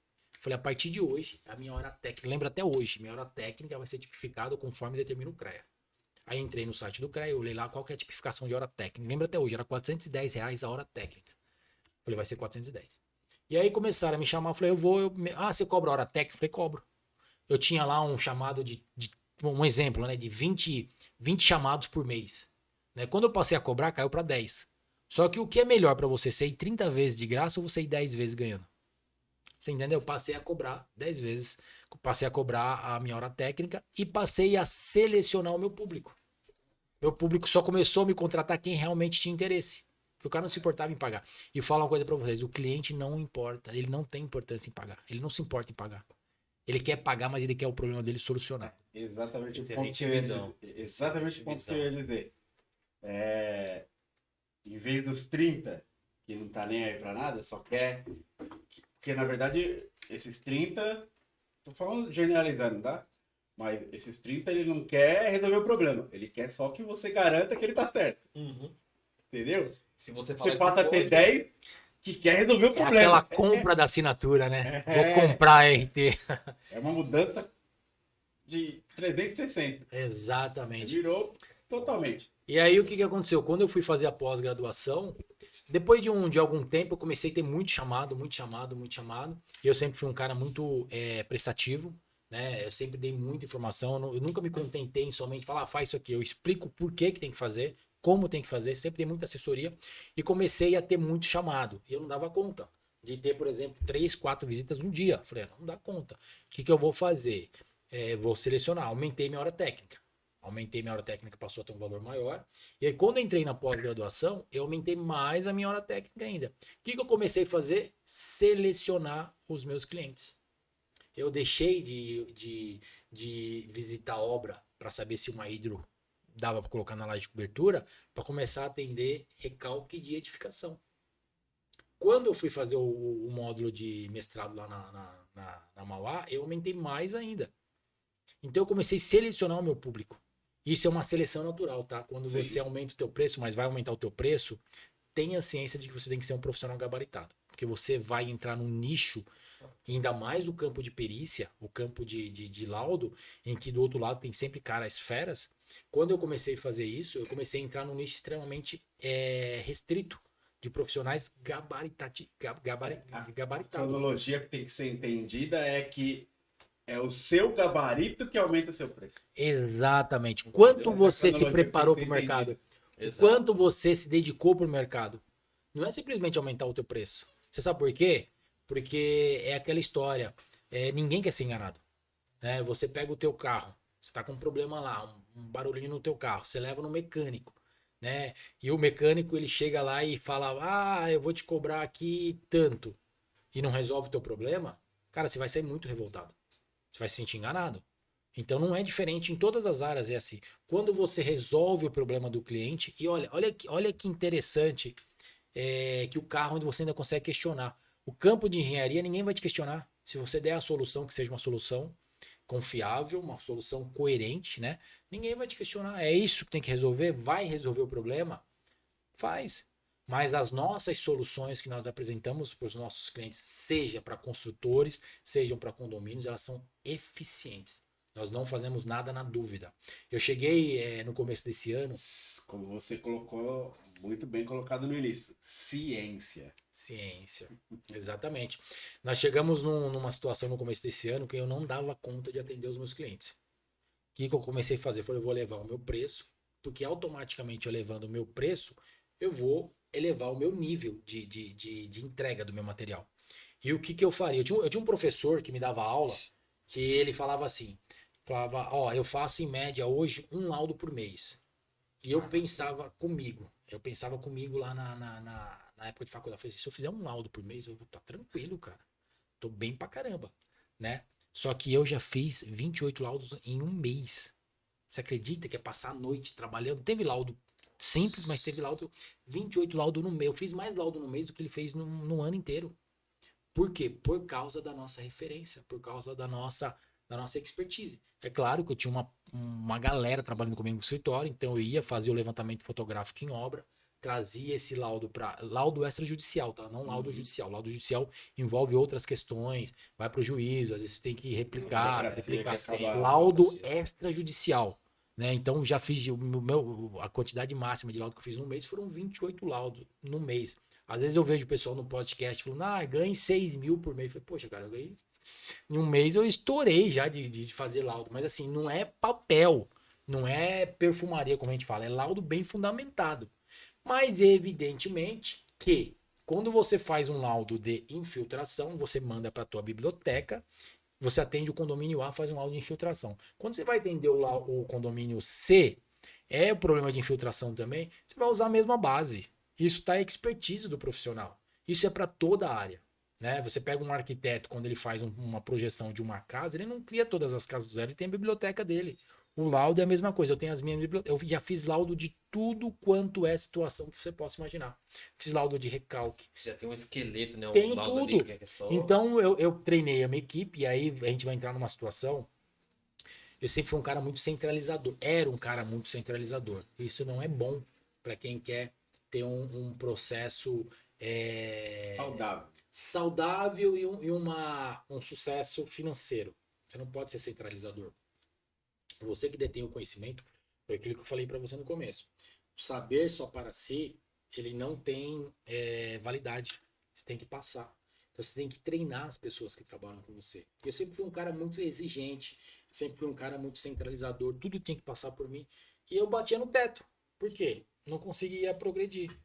Quando eu aprendi que a gente tem que treinar pessoas, e as pessoas, você tem que ter uma equipe formidável junto com você, e você tem que valorizar essas pessoas, aí você descobre a chave do sucesso. Porque se você tem poder de solucionar problemas, você tem uma equipe que está com você, que veste a camisa, não, tamo junto, vamos embora. Você vai longe, cara. Isso para todas as profissões. No campo de patologia não é diferente. Hoje, quando a gente vai dar um diagnóstico, eu tenho vários parceiros que eu faço questão que vá comigo. Caras gabaritados da área. Para quê? Porque é diferente. Isso está diretamente voltado para uma questão que é o seguinte. O cara de fora, ele enxerga diferente de quem está dentro. É muito, muito louco isso, né? Então, por exemplo, quando você está enfiado aqui dentro de um problema, e você olha esse problema aqui, você tá ali e tal, às vezes você não acha solução. Você não enxerga. Eu já várias vezes eu tive laudo, que eu tá trabalhando no laudo, eu chego à noite ali, eu começo a trabalhar no laudo, tal, quebrar a cabeça, eu não consigo achar solução. O que eu faço? Eu paro e volto no outro dia. No outro dia, acende a luz, você fala, opa, tá aqui, ó. Esse aqui é a terapia mais eficiente. E engenheiro não é só segurança. Engenheiro é segurança, qualidade e economia. Você aprendeu isso na faculdade, né? Aprendi. O cara falava assim, meu mestre de obra faz o que o engenheiro faz. Ok, mas o meu engenheiro faz o material que o mestre de obra gastou ali, o engenheiro faz 3 obras. E Se essa tiver palavra, bem feito. essa palavra economia é fundamental, porque Fundamental. senão fica muito fácil, né? É. Fica fácil você ser engenheiro e construir uma obra. Exatamente. Você entende? Então, como são variáveis que você precisa fazer com que todas andem em concordância para que você tenha um sucesso em todas as áreas. Né? A gente Sim. fala, a gente abrange para todas as áreas, mas a área de patologia, né? A área das manifestações patológicas da construção não é uma coisa simples de simplesmente você vai lá e vê uma fissura. A fissura ela fala muito com você. E eu tenho uma coisa comigo que é um dom. Eu falo que é um dom que Deus me deu de interpretar as estruturas. E isso está voltado exatamente por eu ter entrado na obra muito cedo. Né? Eu tinha 7 anos de idade, uma criança. Eu virava uma maceira lá. Meu pai, a gente chamava de maceira, né? Que era, meu pai falava quantas latas de areia tinha que colocar, quantas latas de brita tinha que colocar, quanto de água eu tinha que colocar. E se eu levasse uma coleta muito mole pro meu pai, tomava um tapa na orelha. Meu pai era aqueles que não tinha muita conversa, não. Então tinha que ter o traço certo, né? Não conhecia nada, não sabia o que era índice de exudação, não sabia o que era o traço correto, percentual agregado, não sabia nada disso. Mas sabia que o concreto tinha que ter um índice de plasticidade suficiente para entrar na forma ali e não podia dar problema. Você entende? Exato. Eu fui abençoado por Deus na construção civil, desde molequinho entrando e sabendo como que os materiais se comportam, sabendo o que dá para fazer, o que não dá para fazer, e só fui agregando valores através da teoria. Eu já tinha a prática, fui através da teoria aprendendo e só agregou valores para que eu adentrasse hoje ao campo de patologia, ao campo das anomalias da construção, porque eu aprendi a ler as estruturas.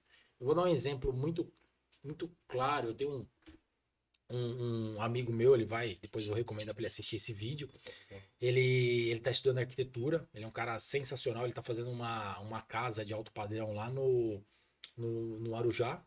E quando eu fui contratado para dar assessoria para essa obra, né? Ele é um dos funcionários da obra. E quando eu fui contratado para dar assessoria nessa obra, eu tenho certeza que ele vai comentar nesse vídeo sobre isso aí. Quero que ele comente sobre isso aí e fale desse caso. Eu fui para fazer uma situação que não tinha nada a ver. Era para calcular algumas vigas. Tinha viga lá de 9, 10 metros de intereixo. E precisava calcular essas vigas e ia dar assessoria para eles em algumas coisas, né? E quando eu cheguei lá, a primeira coisa que eu olhei, eu falei, tá, a obra, pra que é essa obra? Vocês vão morar? Não, a obra é de investimento. Eu falei, se é de investimento, amigão, vamos sair fora do concreto armado, perfilado. Ah, mas como que é o perfilado? Eu falei, perfil metálico. Calculei os perfis e até hoje ele brinca, né? Eu falei, cara, em 3 horas o meu que vem aqui subiu a viga, colocou a viga e resolveu o problema. Então, eles acharam o máximo. Então, é que eles me contrataram, me pagavam por mês para dar essa assessoria. E tinha uma piscina que eles já estavam com a piscina pronta. Já tinham feito, inclusive, o sistema de impermeabilização na piscina, por manta líquida, Sim. e já iam colocar o revestimento. E alguma coisa me incomodava naquela piscina. Eu não sei explicar o que era. E eu fui lá nessa piscina. Eu olhei a piscina, a piscina não era uma piscina grande, uma piscina, não me recordo qual a litragem dela, deve estar em torno aí de 60, 70 mil litros, e não tinha junta de dilatação. Eu falei, essa piscina aqui vai dar problema, ela vai fissurar. Uma piscina aterrada, né? E aí eu entrei na piscina e comecei a bater o pé no fundo da piscina. Chegou numa determinada situação lá que eu bati o pé, eu senti que o piso estava oco. Eu chamei ele, falei assim, o nome dele é Fernando, vai ser um futuro arquiteto, excelente arquiteto, vai ser um excelente arquiteto. E chamei, falei, Fernando, pede para abrir aqui com o martelete. Ele falou, mas Camilo, mas tá pronta a piscina. Eu falei, abre aqui, Fernando. Ele abriu, ele achou um poço. A gente não sabe se é um poço, uma fossa de 3 metros de profundidade para baixo. Detalhe, o contrapiso e o piso da piscina não dava 4 centímetros. Falei, que coisa louca. Ou seja, Que coisa um louca. dom. Como é que eu descobri? Nem eu sei como é que eu mas descobri. Tá lá, eu falei, quebra, pode encher. Aí fizeram o preenchimento lá com material, fizemos uma nova base, refizemos a piscina inteira. Você imagina o proprietário desse imóvel quando ele entregasse essa casa, se houvesse aí um colapso disso aí. Então são coisas que a gente não Mas aí a diferença é do seguinte. Não sei o quanto isso aumentou no custo, mas vamos falar de tempo. Você teve ali, vou colocar aí, um dia a mais de trabalho para encher aquele poço e refazer. Só que esse um dia a mais de trabalho garantiu quantas décadas a mais na fora casa, os processos sem que ele dor de tomaria cabeça, depois. Exato. Mas você pensando isso aí tem tudo a ver. O pessoal fala, mas como que você descobriu isso aí? Isso aí tem muito a ver com a sua expertise em obra. Por exemplo, Eu perguntei pra ele, aí tem muito a ver com o seu histórico, né? Eu falei, do que essa piscina já existia? Vivência. Vivência. Algumas perguntas nesse Aí, jeito. olha que legal. Eu falei, essa piscina que ela já existia? Ah, sim, já existia. Eu falei, ok. Ela era de pastilha? Não. Ela era de vinil. Quem faz uma piscina de vinil vai se preocupar com base? Não. Vai se preocupar com fundação? Não. Porque o vinil segura. Você concorda? Então eu posso confiar numa estrutura que tinha uma piscina de vinil? Que tinha um acabamento de vinil? Eu posso comprometer do sistema. Foi o que eu fiz. Eu não confiei na base. Isso me deu o quê? Me deu um norte para entender e interpretar uma manifestação patológica e refazer o sistema. Então tudo tem a ver com Aí a a tua gente volta pra expertise. quê? Ciência. Ciência. Ciência. E aí eu falo uma coisa para você, daqui 10 anos. Tá tudo certo, tá, mas cientista, preciso garantir que tá tudo certo. Que tá tudo... Aí eu falo uma coisa para você, daqui 10 anos ele vende a casa. Daqui 10 anos o pessoal, os moradores atuais, os moradores futuros estão na casa lá. Uma família tá lá com a criança na piscina. Essa piscina rompe. E iria romper, tá? Porque ele saiu no sistema de vinil para entrar com um sistema de pastilha. Esse sistema de pastilha, numa base que não tá estruturada, ela ia romper localizada. Aí você pega um poço com 3 metros, a criança cai nesse poço, a água, os detritos iam segurar a criança. Você imagina o problema que essa não somente o investidor ia ter, como ele ia falar, mas peraí, eu contratei um Quem foi o engenheiro. responsável técnico? Você entende a responsabilidade que você adentra quando você aceita, Entra aquilo que você falou do achismo. quando você aceita o desafio? Entra no achismo, né? Não Então eu pode falo uma achar, coisa para você. ter certeza. Quando você for cobrar o teu produto, vou cobrar a tua assessoria, cobre bem, né? Tenha valor, se valorize. O profissional ele tem que se valorizar e muito. Todos os profissionais têm que se valorizar. Apresente a solução, resolva o problema para ele. Se ele não te valorizar, não quiser pagar o teu preço, beleza, meu amigo. O mercado tá aí, contrate outro. Meu preço é esse, quer pagar, quer pagar. Em janeiro, quando começou a aumentar muito o laudo, eu tinha muito laudo, meus laudos não eram laudo. Eu fiz nesse mês que eu fiz 28 laudos, mas eram laudos que eram baratos, não eram laudos que tinham um valor agregado. Quando eu comecei, me especializei bastante, fui buscar muito, aí vem muita vivência de obra. E no começo desse ano, o que eu fiz? Eu não estava dando conta. Eu tripliquei o valor do meu produto, do meu serviço. Triplicar o valor do meu serviço. O que aconteceu? Caiu a minha produção. Por quê? Porque muitos orçamentos passaram a não ser aprovados. Porque eu atendo muito condomínio. E condomínio passa por quê? Ele passa por concorrência. Então o cara pega 3 laudos. Mas eu tenho certeza que assim, caiu a sua produção Essa é a questão. quantitativa. Hoje eu trabalho menos. Mas aumentou. Eu trabalho menos. qualitativo. O meu trabalho tem muito mais qualidade e eu ganho mais. Até porque você tem mais tempo de se dedicar E eu ganho mais. trazer uma qualidade maior, Você entende? agregar valor. Então a gente não pode entender que quantidade é positivo. Eu vou fazer o seguinte, então o que eu vou fazer? Eu vou montar uma produção aqui. Meu trabalho não é de produção. A gente vai cair naquele sistema do Lean Construction. Excelência. Quando eu apresentar o meu laudo, você é engenheiro. Se eu apresentar o meu laudo para você e você está representando uma outra parte, você vai querer procurar vícios ali. Você vai querer procurar discrepância. Você vai querer procurar inobservância técnica. Eu não posso deixar essa margem. Não posso. O meu laudo é um laudo nível 3. Ele envolve um engenheiro especialista, ele envolve ensaios, ele envolve várias situações. Eu vou fazer, por exemplo, nós estamos fazendo um processo de reforço de laje num condomínio ali perto da Faria Lima, que o representante do condomínio é um engenheiro muito amigo meu, ele me chamou e falou, Camilo, esse laudo aqui, o condomínio contratou esse laudo, e esse engenheiro ele sugere essa terapia. Eu não concordo. O que você faria? Eu falei assim, você já viu aquela história? Você quer um conselho ou uma consultoria? Aí a pessoa pergunta assim pra você, qual a diferença? Fala, o conselho é de graça, a consultoria eu cobro. Falei, então me dá um conselho. Falei, o meu conselho é que você me contrate pra te dar uma consultoria. Você ouviu falar isso aí? Aí eu falei pra ele, você quer um conselho ou uma consultoria? Ele deu risada, né? Eu falei assim, tá, me dá um conselho. Eu falei, um conselho é que você me contrate pra fazer a consultoria. Você faz o laudo? Eu falei, faço o laudo. Eu fiz o laudo pra ele e recomendei que fizesse um reforço por metálica. Ele falou assim, era isso que eu tava esperando, um reforço por metálica. Né? Porque a terapia do outro engenheiro não tinha nada a ver, era fazer abertura, de canal, uma coisa que não ia resolver, a gente sabia que não ia resolver.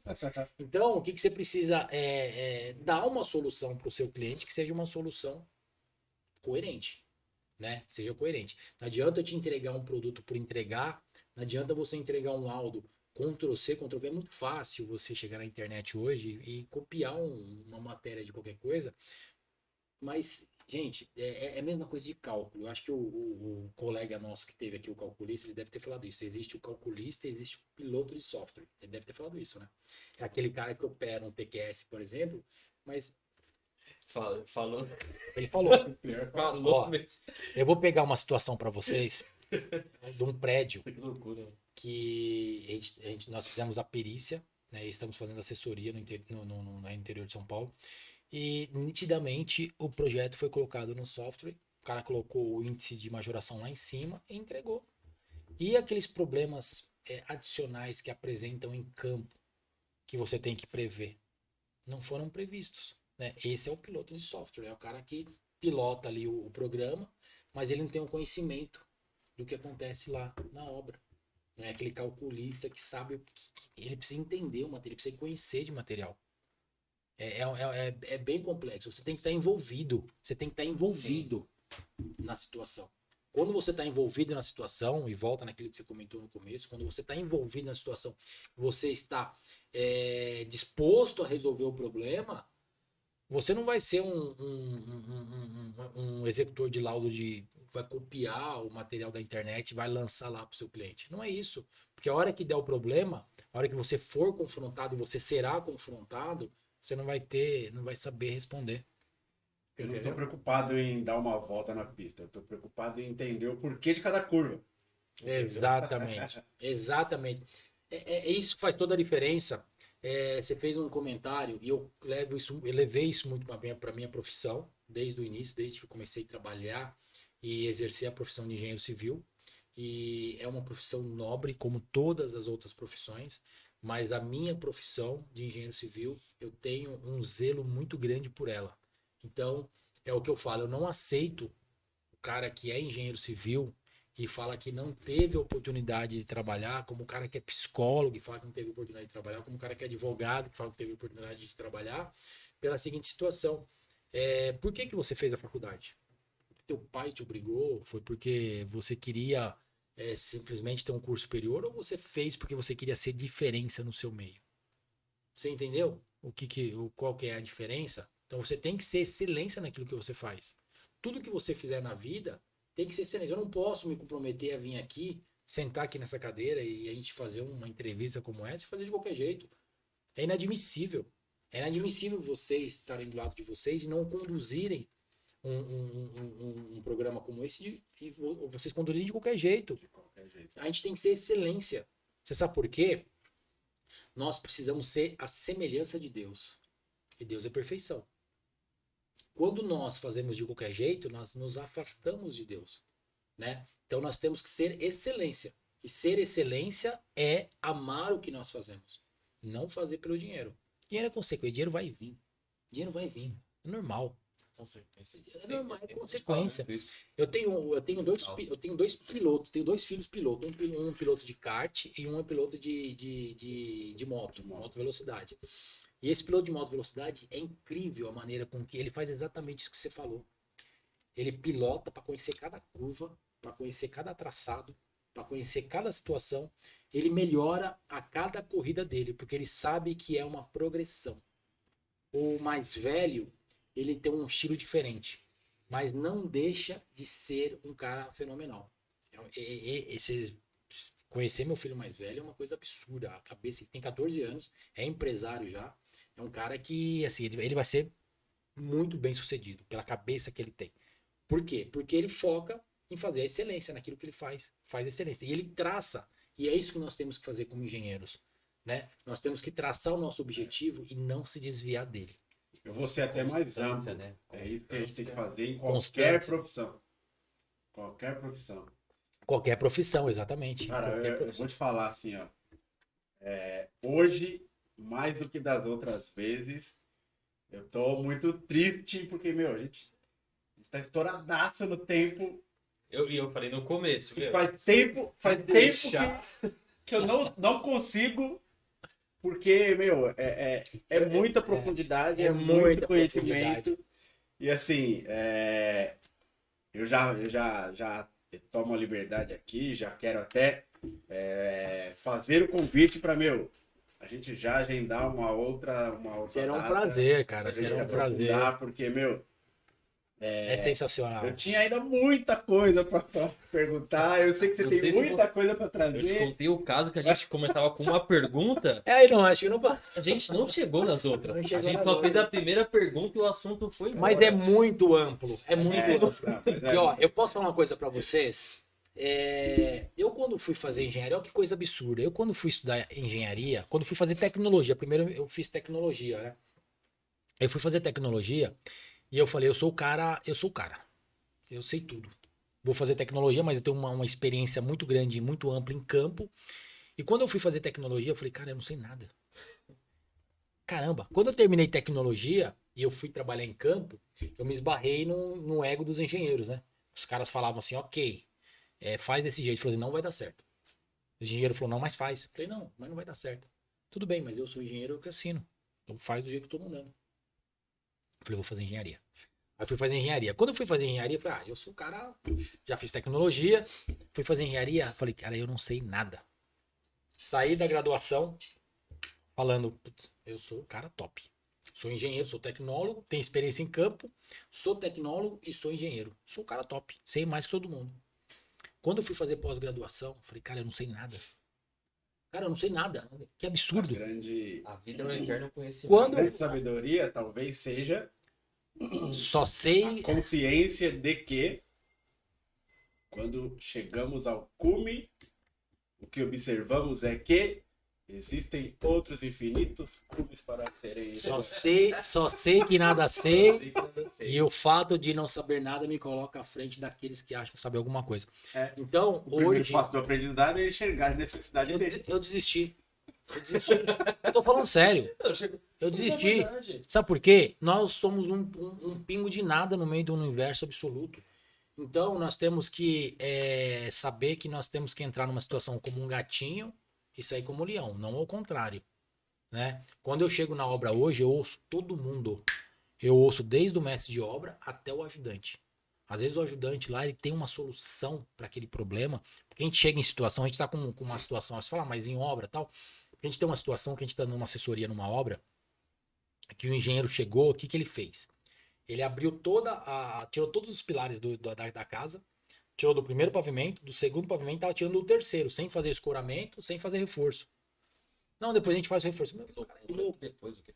E aí, que eu, pra poder Tá entender, invertendo os processos? pra poder entender, eu chamei todo mundo lá pra conversar. Falei, não, primeira coisa, vamos escorar todo mundo aqui e tal, vamos entrar com reforço aqui e tal. E aí fui ouvir todo mundo, fui ouvir o ajudante, fui ouvir o pedreiro que tava lá, fui ouvir todo mundo pra poder entender como é que a gente ia resolver a questão. Então a gente tem que resolver, a gente tem que ouvir todo mundo, né? Porque cada um tem uma solução, cada um tem uma maneira de pensar diferente. E você aprende então. Você aprende demais. Você aprende demais. A consciência de que aprender é full time e amplo, abrangente. Eu posso aprender com qualquer pessoa. Eu posso passar na rua e aprender com um mendigo. E eu ser sei lá, um doutor, um cientista da NASA, eu posso aprender com um mendigo na rua que não tem quarta série. Eu posso aprender alguma coisa com ele. Você aprende com uma árvore, cara. Você acredita? É. A gente aprende com uma árvore. Então, tristeza, né? Cara, Mas começa você, faz as Se deixar, a gente considerações vai finais. embora. Pô, mas já acabou, pô. Cara, Caraca. só agradecer, assim, eu acho. Só vou pegar o único ponto, todo esse conhecimento que você tem, você transmiti-lo, não guardar pra si. Sim. Então eu só vou agradecer por isso e que continue transmitindo esse conhecimento, essa visão, porque é fundamental pra mim, que sou recém-formado, pra quem tá assistindo, pro leigo também e acho que pra todos. Cara, só agradecer por tudo mesmo. Foi um episódio assim incrível. Eu que quero agradecer pela oportunidade de vocês terem aberto aqui o espaço para vir, né? Sei que é para vocês montarem, quero parabenizar a organização de vocês, a maneira com que vocês conduzem, a maneira com que vocês prestigiam o profissional. Isso nos deixa muito confortável para vir aqui, para falar, abrir o espaço de vocês. Realmente, eu tenho que agradecer muito pela oportunidade. Nossa, que é isso, cara. Obrigado. Que isso. A minha palavra, né? Primeiro, gratidão pela disponibilidade, né? Faço aqui um agradecimento especial para a Ayla, que, né, fez aí o meio de campo, passou o seu contato, vendeu, né? Vendeu. Vendeu, né? Mandar um Então, beijo um pra abraço. ela, pessoa sensacional. Pessoa sensacional, a gente tem só que agradecer a ela. Mas eu acho que a mensagem principal é continuidade. E por que continuidade? Porque, cara, você tem tanta profundidade, você tem tamanha grandeza, e a grandeza é exatamente na simplicidade. Eu costumo dizer que a centelha divina está na simplicidade. E a sua grandeza vem daí. Porque é a simplicidade com que você vê o quanto é benéfico você transmitir conhecimento. Isso é grandioso demais, velho. Isso é grandioso não tem preço. demais, velho. Não tem preço. Então, assim, continuidade, porque você continuar sendo a pessoa que você é que vai garantir a continuidade do sucesso que você já tem hoje e que vai atingir ainda níveis ainda muito maiores. Tenha dúvidas. Perfeito, Então, ótimo. gratidão. Eu posso deixar aqui meu Instagram, pessoal? Seguir, vocês vão colocar. Sim, Claro, inclusive, a gente vai assim, colocar a nas gente vai redes. colocar na descrição, aqui embaixo, Ah, é legal. seus contatos, o seu canal. Ele tem um Exato. canal do YouTube Tem que um tá canal começando novo agora. lá, exatamente. Tem um canal novo, tá também, bombando o canal lá, viu? Mandar um abraço aí pro engenheiro Renato, é um cara que tá trabalhando com a gente aí, Certeza. um cara sensacional. Sim. A gente Mas vai transformar ele num perito, tá? Oxe, Mas tenha pode dúvida. passar, mas assim, os contatos... É, dele vai estar aqui embaixo aí, né? Vai estar tá embaixo depois e o todos pessoal os segue lá. Instagram, site, tudo que você tiver, a gente vai deixar aqui embaixo. Perfeito. E é isso. A você que nos assiste, gratidão. Curtam, principalmente compartilham. Cara, eu vou falar sem medo de errar, que hoje foi uma aula de MBA, velho. Foi. E atualmente a estrutura de um MBA ela tá mais fundamentada na troca de informações entre os participantes nesse exchange do que propriamente dito no conteúdo que ele entrega. Exatamente. Hoje foi uma aula de MBA, velho. Eu falo com toda a clareza do mundo, sem medo de errar. Hoje foi uma aula de MBA. Então, Ótimo, que legal. compartilhem, façam que essa mensagem seja cada vez mais abrangente. O nosso propósito é transmitir conhecimento, disseminar conhecimento, fazer o conhecimento ser cada vez mais abrangente. Então, curtam, compartilhem e nos ajude as mensagens dos nossos convidados que são tão especiais, estamos sendo tão agraciados, seja relevante e abrangente. E gratidão. Isso, gratidão. Axé. Valeu.